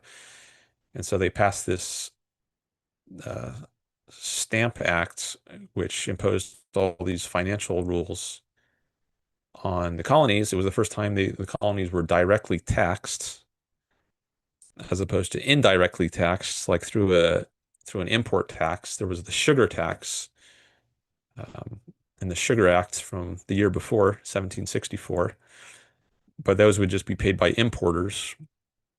And then indirectly, if the importers had to raise their prices in order to be profitable, those taxes would be passed on to the consumer or the end users. But with the stamp tax, it was a direct tax.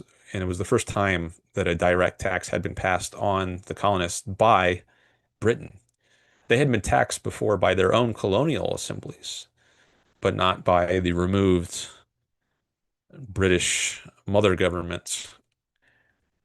So they weren't used to this kind of tax, and it got them quite angry. So it was one of the major motivators for them to engage in revolution. So I read about the Stamp Act. I'm still reading about the Stamp Act, the reactions to it. So I read the act itself. I wanted to read the actual primary source document, but now I want to read about the reactions of the colonists to the Stamp Act. So that's where I'm up to now in my reading about early American history.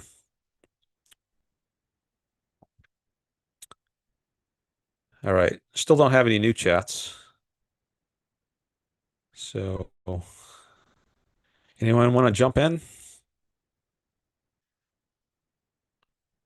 Or should I discuss other topics on my notes here? You can also just say hi in the chat. That's also interesting for me to see. Um,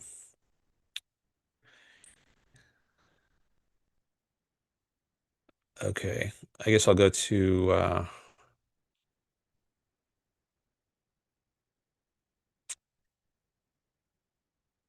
should I go? Yeah, I'll go to the Reddit thread. I was thinking about talking about free will a little bit because I was thinking about that recently, but I think I'll do the Reddit thread first and then maybe get to the free will later.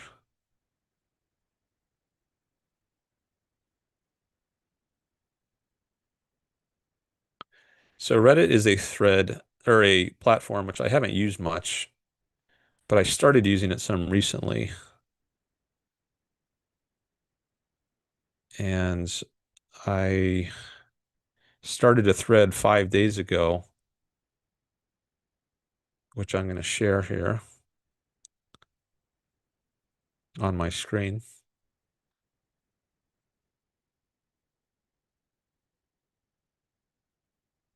Okay, now you should be able to see it. So it says, the title of my thread is, Does Capitalism Exist Today? And it's in the subreddit called Capitalism, which has 54,000 members. And I only wrote a couple lines here. It's a pretty short post. So in my post titled, Does Capitalism Exist Today? I wrote, I take capitalism to be a system in which the government does not coerce its citizens, for example, via taxes or regulations. If that's right, then capitalism doesn't exist today in the United States. Far from it. The end. So that was it. I just wanted to start a discussion with that little prompt. And then it had 3.9 thousand views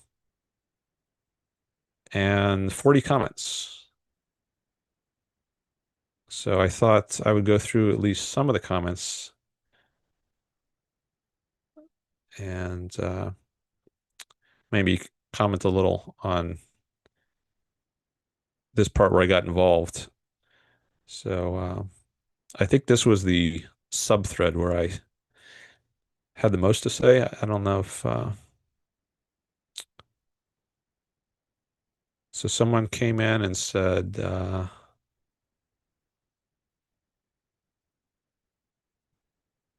it depends on how you define capitalism as to whether there's capitalism today, which is true. So how do you define capitalism? Should you define it the way I did? Should you say that it's a system in which the government doesn't coerce its citizens, for example, via taxes or regulations, or should you define it some other way? Ayn Rand defines its, she doesn't use these words, although I think she would agree with this. So this wasn't necessarily a definition, but that I gave, but it's at least a characterization that I think is true about capitalism. It's true that it doesn't coerce its citizens, but she defines it. I could pull up her definition. Maybe I should do that.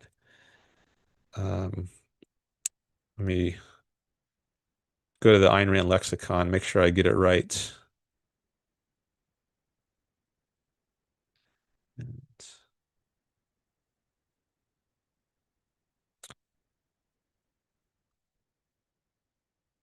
And can I share that also, or do I have to stop this screen share in order to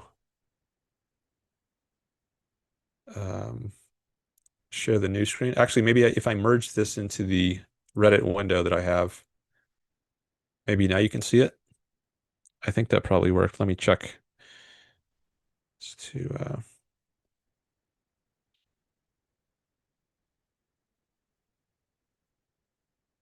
I'm looking on my phone to see if you see the lexicon window. Yeah, yeah, yeah. Looks like you can. Okay. So good. So here's Ayn Rand's definition. Capitalism is a social system based on the recognition of rights, including private property, including property rights, in which all property is privately owned. So, so that's different than how I put it, but I think that's consistent with what I said about it. Because if you recognize individual rights, that means that the government is not coercing its citizens. That's what it means to protect individual rights. Its rights can only be violated by coercing people. And you're violating their property rights if you tax them or if you regulate them, because then you're not allowing people to choose how to use their own property. You're taking it away from them by force under threat of jail if they don't pay the taxes or if they don't follow the regulations. Um, so I think what I said here is consistent with what she said. It's just I've formulated it differently. Um, so this person says, if capitalism is free markets, it sort of exists today. Well, do we have free markets? To an extent, but if we've got regulations like minimum wage laws, that's not a, and we do have minimum wage laws, that's not part of a free market. You're overriding the voluntary choices of people to contract. To, if you say you must, you're forcing you to only hire people at a certain rate. That's not respecting their rights. That's coercing them to act in a certain way. So we don't have free markets, at least not purely free markets. I think there's a large amount of coercion. The government doesn't control everything. Um, so you can decide to some extent who you hire. Um, but the government does control some things, which it shouldn't. So I think what we have is a mixed economy, and that's what I say here in my first reply. I'd say there's a mixed economy in the US, not capitalism. There's a lot of freedom, but also a lot of coercion. Okay.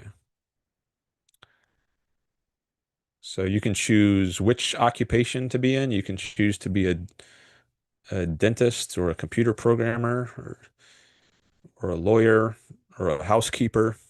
Uber driver. We have freedom about what kind of profession to go into. You could be a student for a long time. Government doesn't tell you how long you have to be a student. So the government doesn't dictate everything about your life. Whereas if you had a totalitarian society, maybe it would. It would assign you to a certain profession, and much more of your life would be dictated by what the state tells you to do. But there is a lot of freedom in the kinds of life we live in the United States and other countries. But there's also a lot of coercion. There's a lot of taxes. There are a lot of regulations. So I'd say it's a mixture. And it's not an insignificant amount of coercion or freedom. I think there's a substantial amount of both. Like if there's a trivial amount of coercion, like let's say the society is um, free, except for the fact that there's 0.001% taxation on incomes. But there's no regulations. And in that 0.1% or whatever I said, 0.1% taxation um, only applies for 1 year of your life or 1 month of your life, right? For the rest of your life, you don't have to pay income tax. But for 1 year of your life, you have to give up 0.1% of your income. You might say this is a trivial amount of coercion. In a sense, it's not trivial because any violation of a principle is throwing out the principle entirely. It's not a principle's departure from the principle. Um, but if you're just sheerly considering the magnitude of it compared to like 30% taxation and tons of regulations, we have dozens and dozens of alphabet regulatory agencies today. Compared to that, it's a tiny amount of coercion. So you might say, well, how should we describe that system? Should we call it capitalism or should we call that a mixed economy? It might be, you might think that it's giving too much weight to the idea of a mixture to call this a mixed economy. You might think we need to have a more substantial amount of coercion to justify the label. It's more misleading to call it a mixed economy than to say it's capitalism. Um, and maybe you'd say it's imperfect capitalism. So sometimes the way I think of it is if you're rounding to the nearest system, like you can round numbers, if you round 99 or 98 to the nearest 100, you go to 100. Well, if you round a system that has 0.1% taxation that only lasts 1 year, if you round that to the nearest social system, what you have is capitalism, not a mixed economy or not socialism or communism.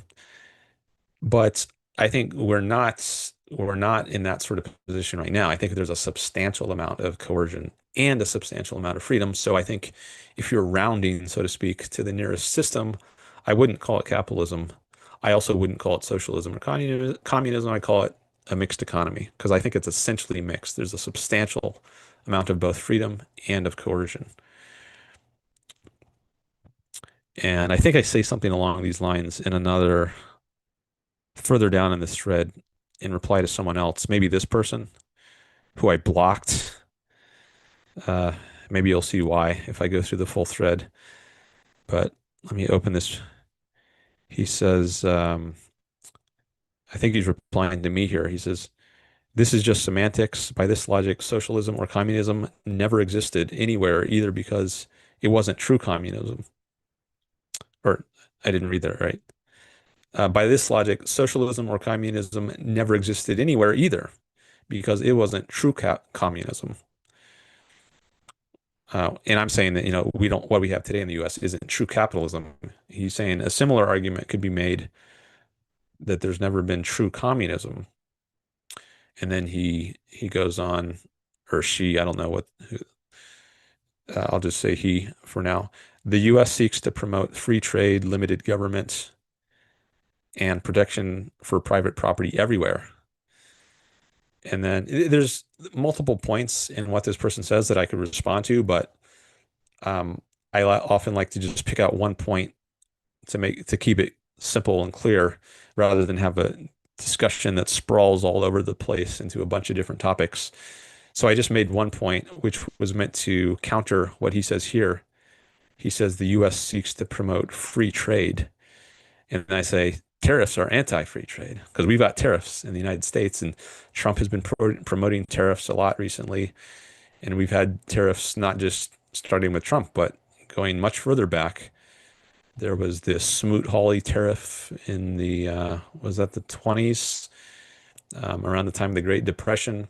And there was tariffs early in the United States' history instead of taxation, actually, as a way of funding the government. The early United States government, I think, was largely funded by tariffs. So uh, I think it's questionable as to whether the U.S. promotes free trade. At least it doesn't purely promote free trade. If it does, it certainly has some restrictions on free trade through tariffs. Oh, there's also something called the Jones Act, which Yaron Brook has talked about on his show. Oh, it looks like I got three upvotes on that. I hadn't seen that before. Maybe that increased the number of karma I have on on Reddit. That's good. Um, so I made this point, and then this person. Oh, let me go back. I meant to hit this plus sign. Otherwise, the way it displays on the screen is it's going to be harder to follow. So then he says, I agree that tariffs are anti-free trade, but capitalism isn't necessarily synonymous with free trade. Free trade is a part of capitalism, but American capitalism has had long eras of protectionism as well. And protectionism being a policy that is meant to protect the domestic industries through tariffs, for example. So he says capitalism had long eras of protectionism. And then I said, if there's protectionism, I wouldn't call it capitalism because capitalism, as I say at the beginning, means you're not forcing people. You're not initiating force. You're not coercing the citizens, but you are doing that when you impose taxes, when you impose tariffs, which are a kind of tax. It's a tax on importers. If you want to import things, you have to pay extra to the government. You're forced to do that, or else you can't import. That's coercive. So that's contrary to the principle of capitalism that you're not coercing people or initiating force against them. So I say I wouldn't call it capitalism if there's protectionism. So he's trying to make the case that capitalism is consistent with coercion, and I'm trying to counter that idea. Um, but he replies, he says, okay, how would you describe the US economic system right now? It's certainly not communist or socialist. Well, I already answered that earlier when I said to somebody else, maybe it wasn't him. Uh, Somewhere I said it was a mixed economy. I forgot where that comment was, but maybe he didn't see that because it was a reply to someone else. But anyways, um, someone else jumps in and says it's mercantilism, just like England had when we did the Boston Tea Party. We have come full circle. Well, it wasn't just Britain imposing tariffs, right? Or England imposing tariffs. US also imposed tariffs on its own people from very early on. That's, as I mentioned, that's how the government raised revenue um, in lieu of taxes. Well, in lieu of the kind of like an income tax on everybody. Instead, it had tariffs on imports. Sorry, taxes on imports, which are tariffs. So, um, and then so I reply to this person, good concentrate. I say I'd call it a mixed economy. It has a lot of freedom, but also a lot of coercion. I learned this from Ayn Rand, and then I give a link to the Ayn Rand lexicon where she talks about the mixed economy. Actually, I guess I'll bring that up. while we're on the topic. Here, let me click on that. Mixed economy. So let's see what she says. So she says, we are not in a capitalist system any longer. We are a mixed economy, i.e., a mixture of capitalism and statism, of freedom and controls. A mixed economy is a country in the process of disintegration, a civil war of pressure groups looting and devouring one another. So I guess maybe the one of the pressure groups would be the people who lobby for tariffs. Like if you want to be, if you're in the industry, if you're in a certain industry, maybe you want to be protected by tariffs. So you might be in a pressure group that lobbies for tariffs. But of course, other people who aren't in that industry, they don't want that. So I think tariffs creates pressure groups.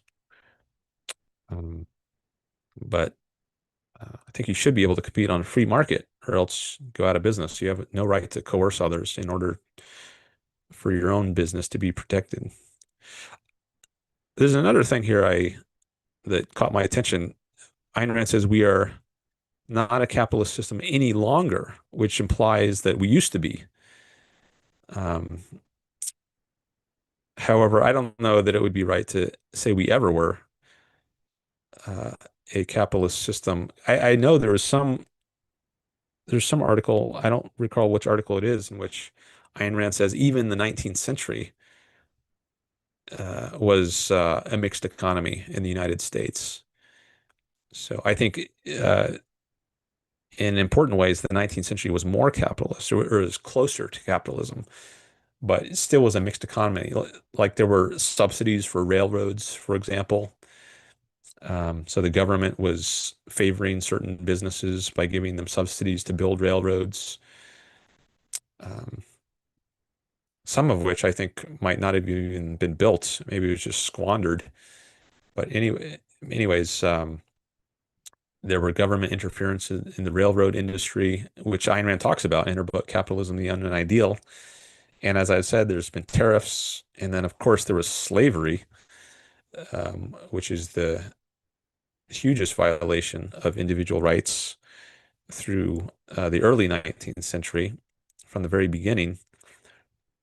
But I think there's always been substantial violations of rights, such that if you round it, as I was discussing before, if you round it to the nearest system, I'm not sure whether it would be right to say there was ever a period in the US's history where if you round it to the nearest system, it would be right to call it capitalism, as opposed to a mixed economy. But anyways, let me come back to this Reddit thread.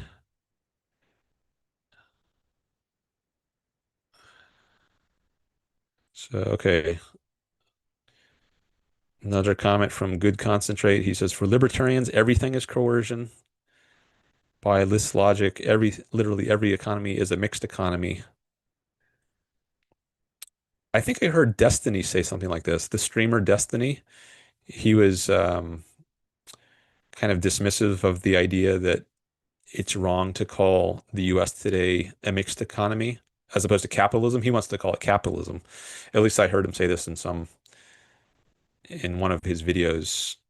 And he said, well, if this isn't capitalism, then nothing is. And if you call this a mixed economy, then everything is a mixed economy because everything's got some mixture of freedom and coercion. I don't know if he put it quite like that, but he was making a similar kind of point as this person.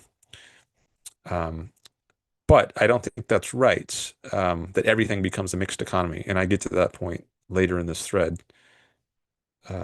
In the next, yeah, I guess it's in the next comment. So I say, first of all, I don't call myself a libertarian because he referenced libertarians here. And I say libertarians are often anti-state, which I'm not. Uh, they're anarchists, right? I'm not an anarchist. So I just want to make that distinction between my view and the libertarian view, at least the view of many libertarians. But then I go on and to address this part where he says everything is coercion. I say, but not everything is coercion. If a society is dominantly free with just a tiny amount of coercion, for example, 0.1% tax and no regulations, maybe I'd be okay calling it capitalism if one can, quote, round to the nearest system. But we're very far from that today. We have lots of taxes and lots of regulations. So that's the idea I was giving earlier in that example. Just a tiny bit of taxation. I said maybe I'd call that capitalism if you can round to the nearest system. Whoops. Here, there we go. Um, so I don't think everything is coercion. And also, I don't think everything is a mixed economy, which I bring up. I make that point here. I say if a society is dominantly coercive, for example, a totalitarian dictatorship like Hitler's Germany or Stalin's Soviet Union with only a tiny amount of freedom, maybe you can choose which shoe to tie first, your left shoe or your right shoe, if you even have shoes. So there might be a tiny amount of freedom, even in a totalitarian dictatorship, but I wouldn't call it a mixed economy. To be a mixed economy, I think there needs to be a substantial amount of freedom and a substantial amount of coercion. And I would say there's not a substantial amount of freedom in a totalitarian dictatorship. So I wouldn't call that a mixed economy. It's not essentially a mixture. It's essentially a coercive society. So it's not true what he says that by my logic, every economy is a mixed economy. Okay. Then there's some more replies. Oh, I guess there's too many replies now. There's too many levels of like reply to reply to reply that I now have to open up a different screen to go to the next level of replies. And so then Good Concentrate replies to what I just read, what I just said. He says, this is an insane worldview that only a few fringe economists in the world would agree with. But clearly, you just get a kick out of being a contrarian and arguing with people. Now, I thought that was a bad reply. Um, so he calls my view insane. Uh, and then he says, I clearly just, not only I just get a kick out of being a contrarian, it's clear. I clearly just get a kick out of being a contrarian and arguing with people. So he's basically saying I'm bad faith here. I'm just trying to be a contrarian, which is garbage. I gave a reasoned argument there. You can disagree with, I mean, you can argue against what I said, but this is not just like an insane emotional outbursts without any thought or reasoning behind it. I'm just being a contrarian. Um, that's BS. So I didn't want to engage with this person any longer. So I just said bad take, very wrong, blocked, and I blocked him. And that was the end of my thread with him. But I'm glad I had this thread. I guess it made clear to me more so than it ever was before, like um, why mixed economy is a good term for our system today, and why calling it that doesn't mean you're in this position of the term being sort of meaningless and useless, and like now it applies to everything. If you're going to say it applies here, no, I don't think that follows. I think there's certain valid uses of the term. Um, but it doesn't mean everything is a mixed economy. And it doesn't mean there's no such thing as capitalism. Maybe historically there hasn't been capitalism, but at least as an idea that you could aspire to, I think it's useful to have it as an ideal, as a standard, um, even if nothing has measured up to that ideal yet. It's not a meaningless term, and it's not useless. It's useless. It's useful to have this kind of ideal standard as a measure as to where everything else uh, falls against it. Or, so So that's I wanted to spend a little time on going through that, and let me come back to the chat, see if there's any new comments. Um, oh, John Wayne is here. Hi, John. And Ribbit Goated, another new person. Greg Lewis is back. Uh, Dr. Raz. I'm just scrolling back here, seeing some new people here. Um, oh, username Ryan came back in, at least briefly. Okay, great. Glad to see we got a bunch of new chats here. Thanks everyone for coming by, and thanks also for the likes on the stream. See, we got some more likes, and also definitely appreciate any new subscribers. Trying to get that number up. Anyone want to be subscriber number 927? You can be that person if you subscribe next, and then you will know exactly what subscriber number you are in the history of my show. Once you get up to 1,000, it's not going to tell you exactly what number you are because it only shows 3 digits. It'll say 1K subscribers.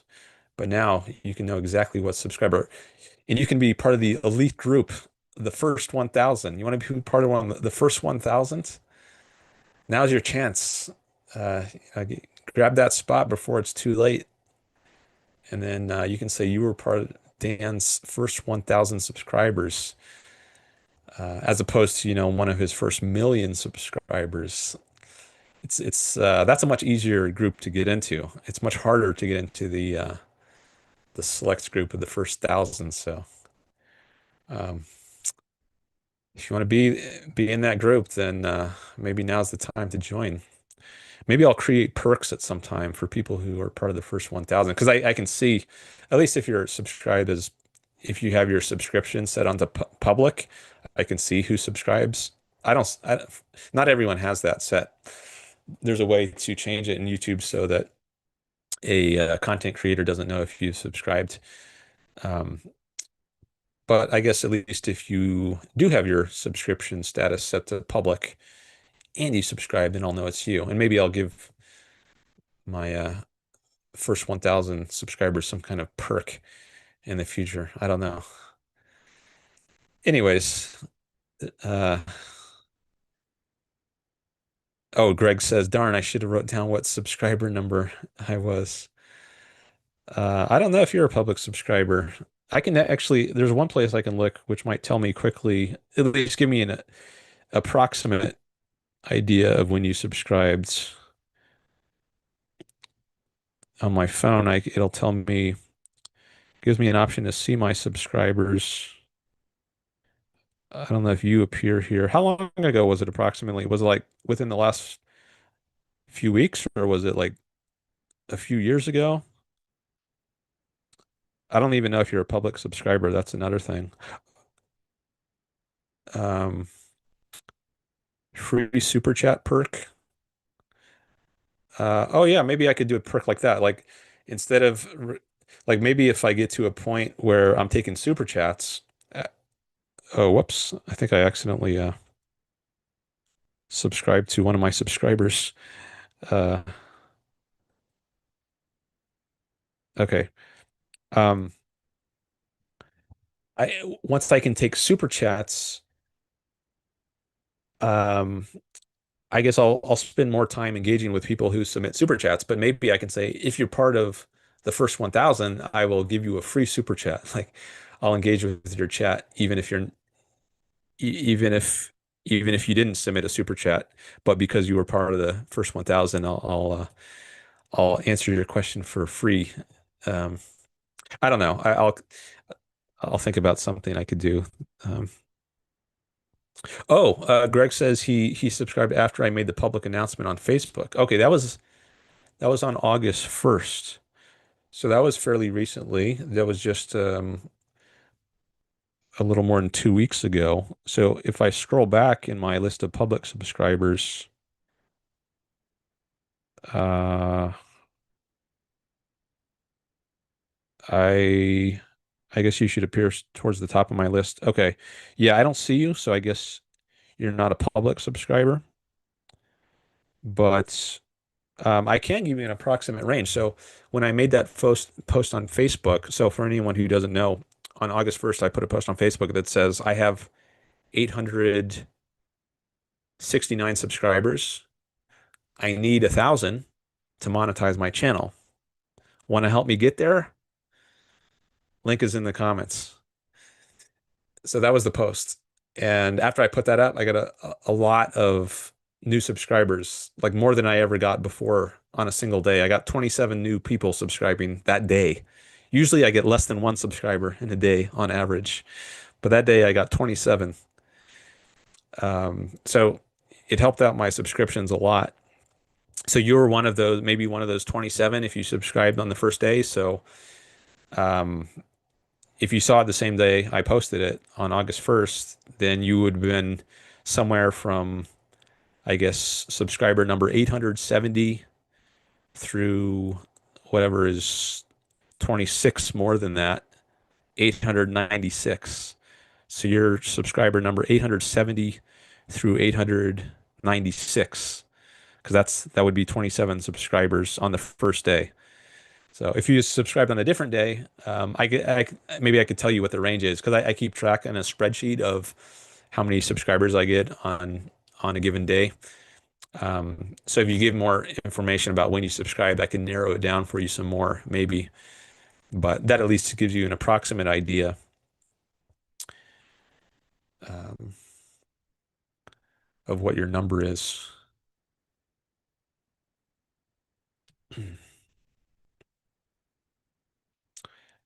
All right.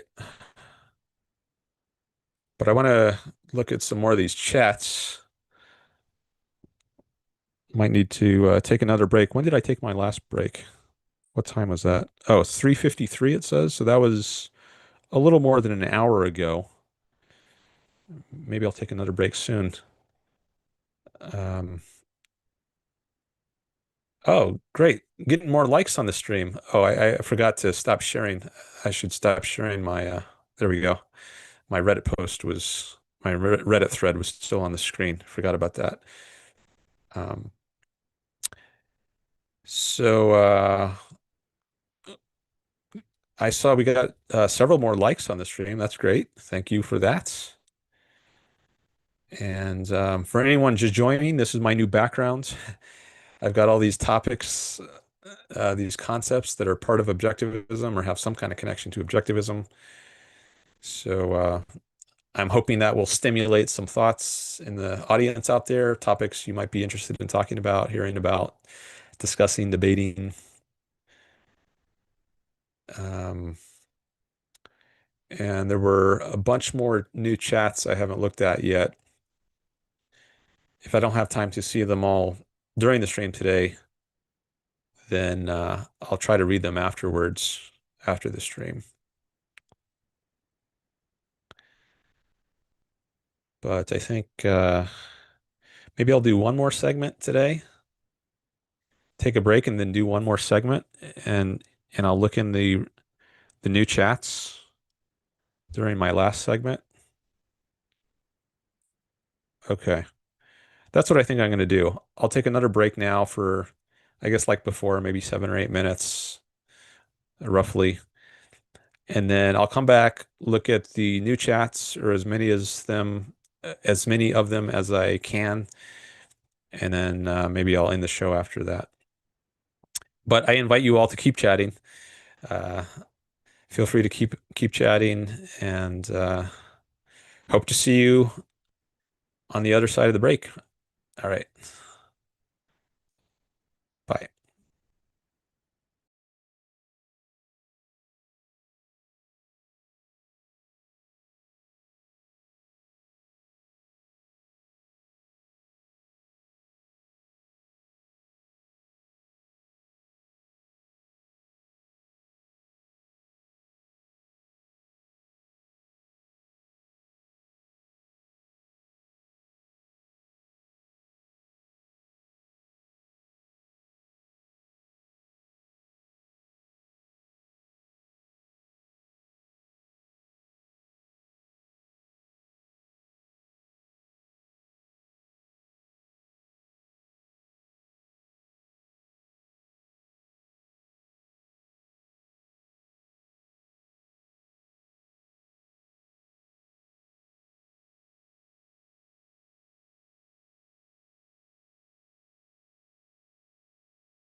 I am back. All right, so maybe this will be our third and last segment of today's live stream.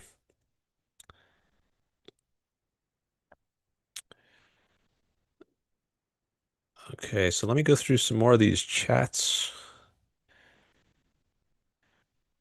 The last one I was looking at was, oh, we were talking about the homeowners association and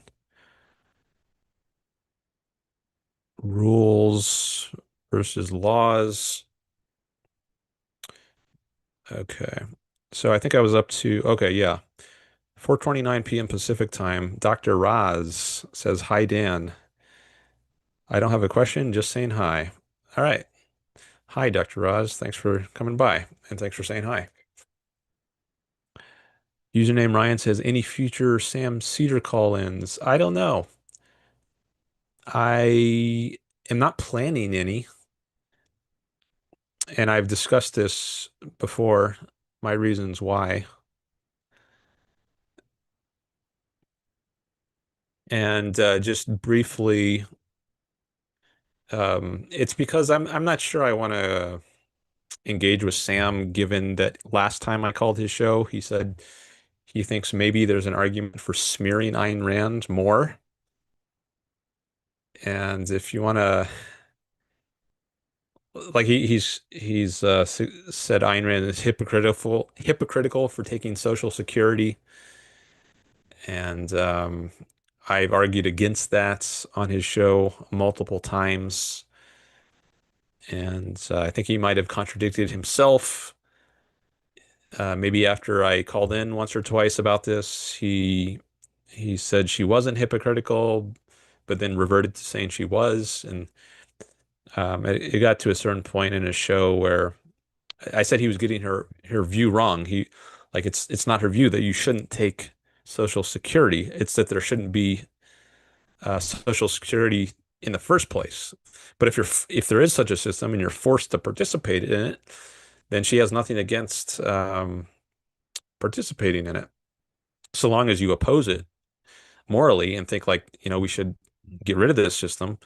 But so long as it's in place and you're forced to be part of it, there's no contradiction in participating yourself, even though you oppose the program altogether. Like if you're in Soviet Russia and the government controls everything, like even the food supply, should you like let yourself starve to death because you oppose the government having control of everything? Or should you say, well, um, I'm subject to this coercive system and I don't want to just be a martyr to it. I'm an egoist, right? That's part of what objectivism is about. Um, it's one of the core concepts of it, doing what's best for your own life. So we've got egoism here as one of the topics on my virtual background. The point of life is to make the best out of your own life and not just to be a martyr, a sacrificial pawn for the state. So if you happen to be born into a system that treats you like a sacrificial pawn, you have to serve the collective, then do you have to just not consume any little morsel that the state deigns to bestow on you and just let yourself die? I don't think that's right. That would conflict with the principle of egoism, which is a very deep principle of objectivism. So there's no inconsistency in participating in some program that you morally oppose, so long as you at least oppose it in the long run on principle and you work to get rid of it, which Ayn Rand did. There's no inconsistency. And so I thought Sam Seder was smearing Ayn Rand, um, and misportraying her view and acting as if it's bad if everyone else participates in Social Security, but me, Ayn Rand, it's okay for me. Like she was trying to do some special carve out for herself. So I thought he was smearing her, and like he seemed to be okay with smearing her. And if you listen to my last call to his show, it's call number 7. It's on my channel. These are also in a playlist. It's maybe the first or second most viewed call on my channel. Actually, I can bring that. I'll share that screen. Um, I'll sort my videos by most viewed. Here, let me share this.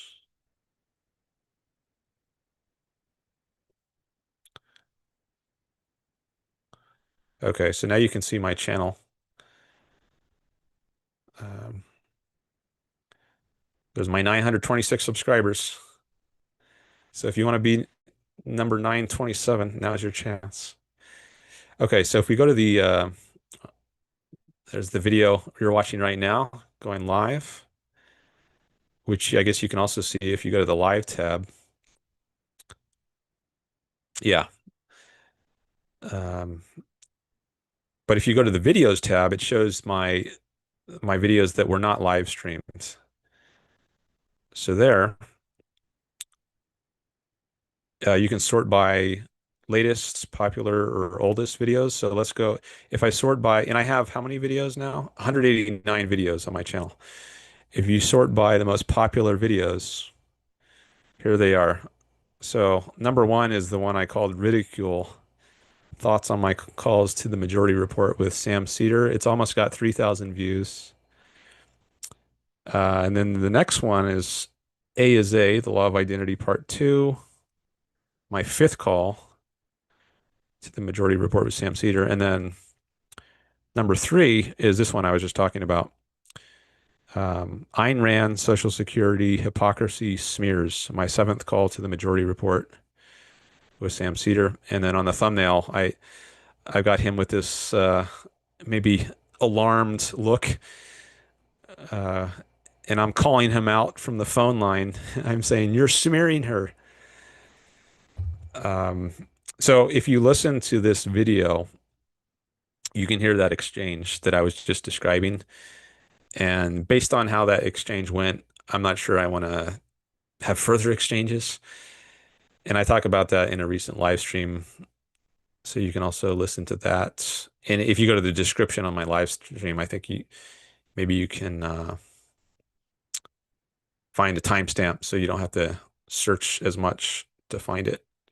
You can also do a search on the transcript of each video to help you find these segments. But maybe I guess I would at least be more likely to go back on his show if he said, like, I shouldn't have said what I said about maybe it's okay to smear Ayn Rand.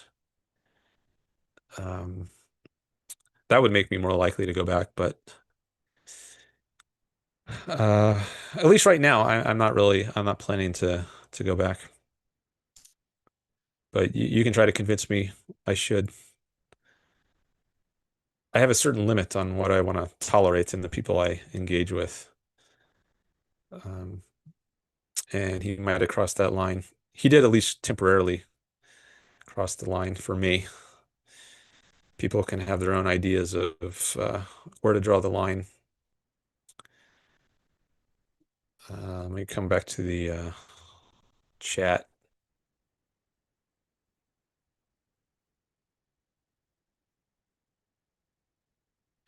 See if there's anything else related to that. I don't think so. Okay, I'm going to stop this screen share.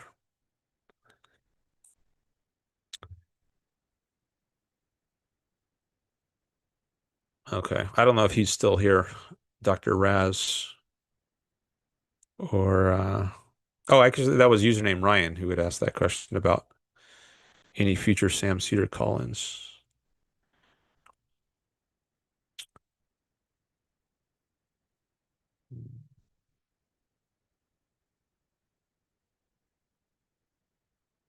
Okay. Um, Godspeed says, I say we have corporate fascism because corporations kind of control the government. like a puppet maintaining their monopolies using the government as a weapon. I do think some companies try to use antitrust law. They weaponize it against other companies, like Netscape went after uh, Microsoft back in the 90s, I think. Netscape was an old browser, and Microsoft had Internet Explorer as its browser, I guess it made it the default browser on its operating systems starting back in the 90s, and Netscape didn't like that, and I think it used antitrust law to go after Microsoft for doing that. So I think that might be a instance of what you're saying of companies using government as a weapon. But I think what needs to happen there is we need to repeal antitrust laws. I don't think those are valid laws. I think they're um, non-objective laws,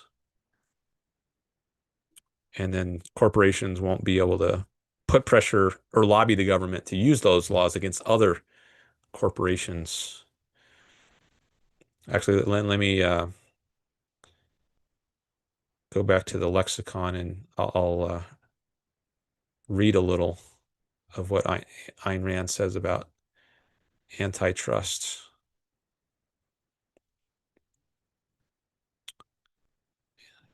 Antitrust laws.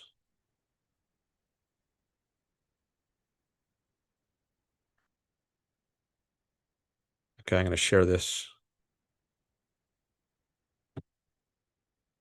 All right. So this is a passage from Ayn Rand on antitrust laws. She says, quote, "The antitrust laws are an unenforceable, uncompliable, unjudicable mess of contradictions." Oh, I didn't read that right. Um, that was all a parenthetical comment, um, inside dashes. The antitrust laws, an unenforceable, uncompliable, unjudicable mess of contradictions, have for decades kept American businessmen under a silent, growing reign of terror. Yet these laws were created and to this day are upheld by the quote conservatives unquote as a grim monument to their lack of political philosophy, of economic knowledge, and of any concern with principles. Under the antitrust laws, a man becomes a criminal from the moment he goes into business, no matter what he does. For instance, if he charges prices which some bureaucrats judge as too high, he can be prosecuted for monopoly or for a successful, quote, intent to monopolize, unquote. If he charges prices lower than those of his competitors, he can be prosecuted for unfair competition or restraint of trade. And if he charges the same prices as his competitors, he can be prosecuted for collusion or conspiracy.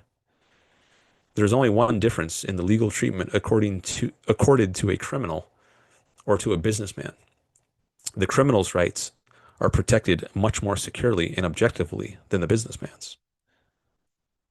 End of quote. So I think that's a powerful passage. She points out no matter what you do, you can get in trouble with the antitrust laws.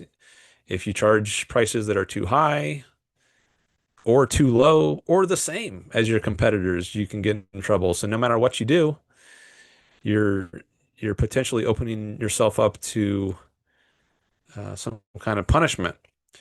So that's not a good kind of law. You have no idea how it should or will be applied. You just have to guess on how the bureaucrats are going to treat you. That's not a system of objective law. She has another article here over on the right about objective law and non-objective law. So many laws, including antitrust laws, are non-objective. They should be repealed. These are illegitimate laws. And I guess so long as they're on the books, various companies can try to take advantage of them and But I think what rather than trying to exploit the law to use government wield rather than trying to wield government force against your competitors, I think it's better to try to lobby for repealing the laws and then compete on a free market. So like I might boycott a business like Netscape, which tries to use government coercion in order to increase its market share rather than competing fairly on a free market. Um, that's how it should happen if you're respecting other people's rights. So until we repeal these bad non-objective laws, we can at least boycott and speak out against companies that try to exploit them.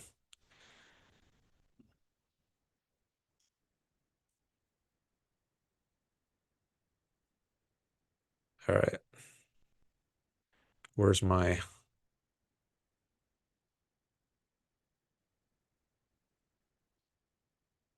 chat? Okay, here, back to the chat now.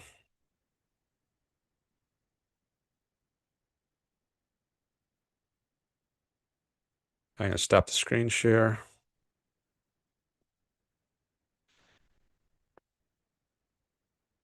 Okay, so that was in reply to a comment from Godspeed.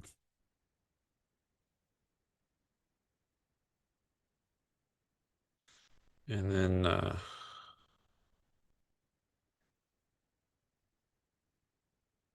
what's the next one I'm going to read?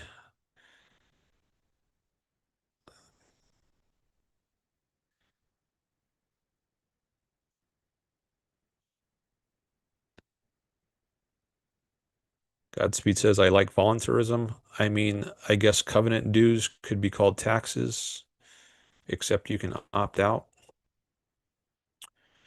I think to be taxes, it needs to be coercive. I have heard the word or the term voluntary taxes used, but maybe it's better just to call those donations to make it more clear. You're talking about something different. You might think voluntary taxes is a contradiction in terms if taxation is inherently coercive.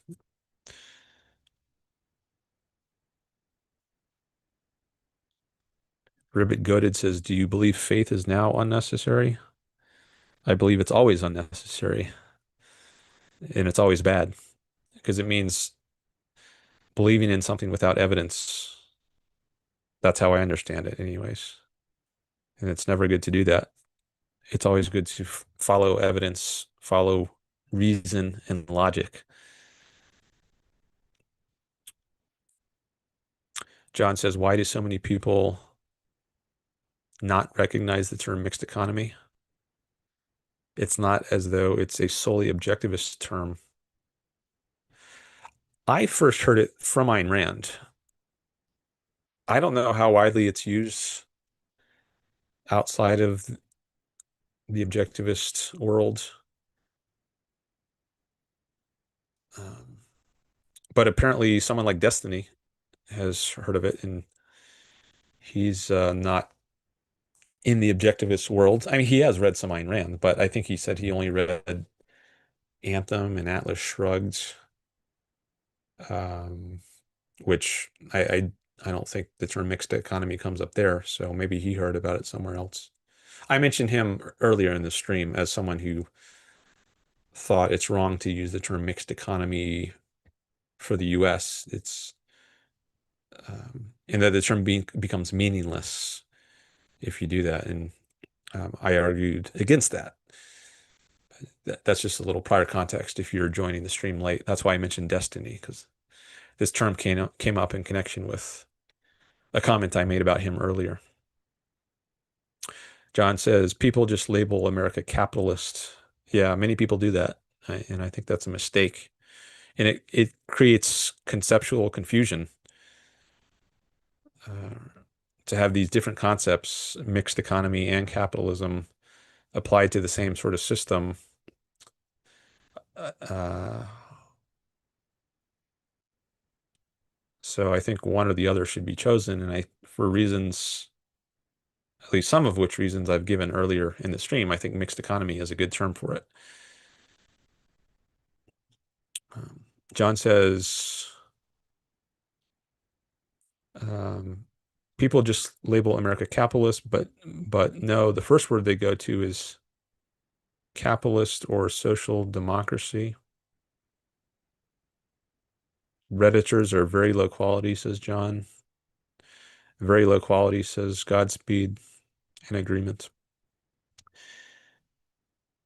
John says it also denotes a mixture of freedom slash statism when and where, for instance, other industries are more free than others. Yeah, like the tech industry is more free than the healthcare industry in the United States. The healthcare industry is very regulated, and we have these massive government programs like Medicare, which everyone over 65 is participating in, and it costs hundreds of billions of dollars, and we've got Medicaid, and there's all kinds of regulations on what insurance companies have to cover or what they can't cover, pre-existing conditions um, uh, or sex change operations. What do they have to cover or what can't they cover? Um, the government is very involved in the healthcare industry, whereas in the tech industry, I think there's a lot more freedom. The government hasn't spread its tentacles, at least not so much into that industry. And I think uncoincidentally, there's been a lot more innovation in the tech industry. So we have these amazing technologies like Zoom or YouTube or the which we're using right now um, to do this stream. I think there's a much more dynamic, progressive quality in the tech industry than in the healthcare industry. I think it stagnates, much more stagnates in the healthcare industry. Billy says, have a great evening. You too. Thanks for coming by.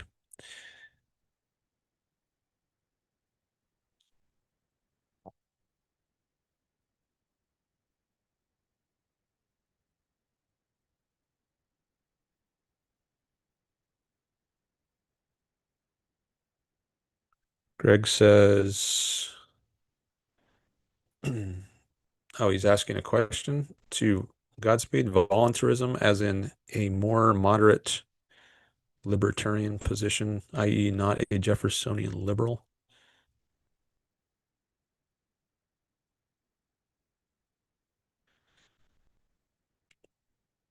One of the revealing things of social media or the internet has been the visibility that it has provided the aficionados of Ayn Rand's works. That's what Greg says.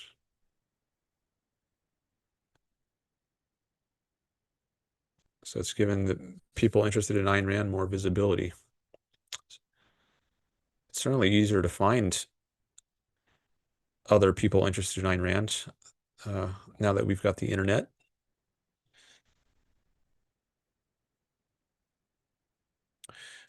I've heard various people over the years saying, like when they first read Ayn Rand, they didn't know if they were the only objectivists in the world. And it was just them in the books. And it took them a long time, years maybe, until they met another objectivist, maybe at a objectivist conference or somewhere. But now, as soon as you find out about Ayn Rand, you just jump online and immediately find tons of other people who are interested in them in Ayn Rand. Do you own a copy of the searchable CD? Asked Greg Lewis. I assume you mean the Objectivism CD-ROM. I do. However, I don't have access to it right now. I think it's in storage somewhere. Um, but I did buy that back in the 1990s, I think, maybe 1998. Phil Oliver, I believe he was the producer of it. He, for the first time, digitized all of Ayn Rand's writings and they were available on a CD, and it was searchable, and it was a great research tool. I used it a lot over the years, but I think it's no longer being sold, or I don't know if we don't use CDs so much these days. Um, but I don't know if there's an equivalent, just like an online, I don't think there is like an online database where you can find all this. It would be great if there were, but I don't know if there's just copyright issues or permissions issues that prevent that from happening. Um, but I did get that CD and used it a lot, but I don't think I don't even have a CD drive on my current laptop. So I would have to use one of my old laptops. And I think maybe the one I had only worked on a Windows operating system. Now I use a Mac operating system, but I guess I could install a Windows if I needed to. So I haven't used it in years, but I did use it a lot years ago. And I hope there's some equivalent, or maybe it can be revived in some way um, in the future. I hope that happens because it was very helpful. Ayn Rand has written a lot, both fiction and nonfiction.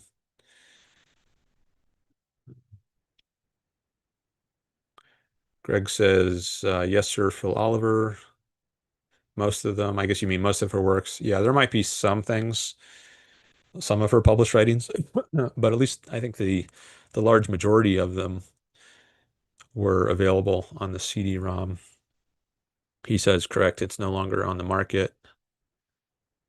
How is that CD searchable? Asked Spencer Pope. What was the search experience like? Um, there's there was a box and you typed search term, like let's say you wanted to know, um, did Ayn Rand ever talk about Frank Sinatra, the singer? Well, you could put in the word Sinatra in the search engine. If you have the CD running on your computer and the software is open, and you type in Sinatra in the database in the search box, and then click enter and see what pops up. And so maybe there was a article from 1974 in the May issue of the Ayn Rand letter, and there's a reference to Frank Sinatra there. I'm not saying that's true. I don't know if she ever referred to Saint Frank Sinatra in her writings, but if you want to know that, whether she did or not, this would be a very quick and easy way to find out um, if there was ever such a reference. And you could also narrow it down by term. Yeah, as Greg is mentioning here in the chat, you could, if you wanted to see if she referred to it in a certain book, like The Fountainhead or The Romantic Manifesto, you could select particular works and then just do a search on those and see what comes up. Greg says the closest thing to it would be buy the Kindle versions and search the documents that way. Yeah, that's that's more work because you would have to search each individual work, and she's written over a dozen books. And some books came out posthumously, like Philosophy Who Needs It, The Voice of Reason. I think Leonard Peikoff's book, I think, was also in there, Objectivism, The Philosophy of Ayn Rand, and The Ominous Parallels. Maybe those are the only two exceptions. That is books that were not by Ayn Rand, but were also included on the CD-ROM. Um, but I don't know how many works it was, maybe 20, 25 books, something like that. So it would be a lot of kind of tedious to have to go through all of those one by one on Kindle. Um, so hopefully there will be a way in the future that you can just search through all of her works very quickly.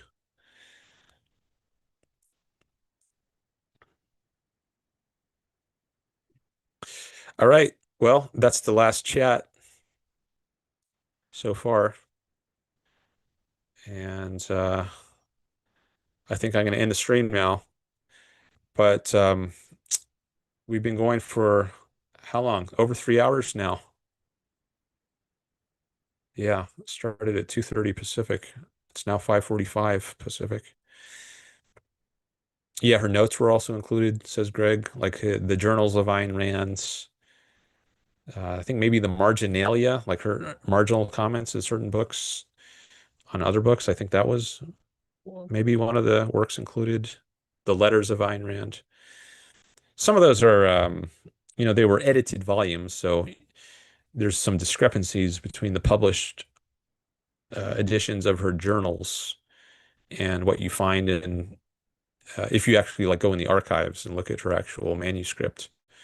But you can at least get uh, at least a rough idea from the published works. All right, so I'm going to wrap up now. Yeah, you have a pleasant evening too, Greg. Thanks, appreciate that. Thanks everyone for coming by. Thank you for your participation in the chats. Thanks for your likes on the stream and your subscriptions to the stream. If you're one of my viewers who hasn't yet subscribed, definitely appreciate that. All right, so I think maybe what I'll do is stream again in 3 days. I said that in the last stream. I think doing it every 3 days is a pretty good frequency for me. So that would be on Wednesday. Not sure exactly what time I would stream, but I'm thinking right now I will likely do another stream on Wednesday. So I hope to see some of you then, or whenever my stream turns out to be. And until then, have a good rest of your day. All right, bye everyone.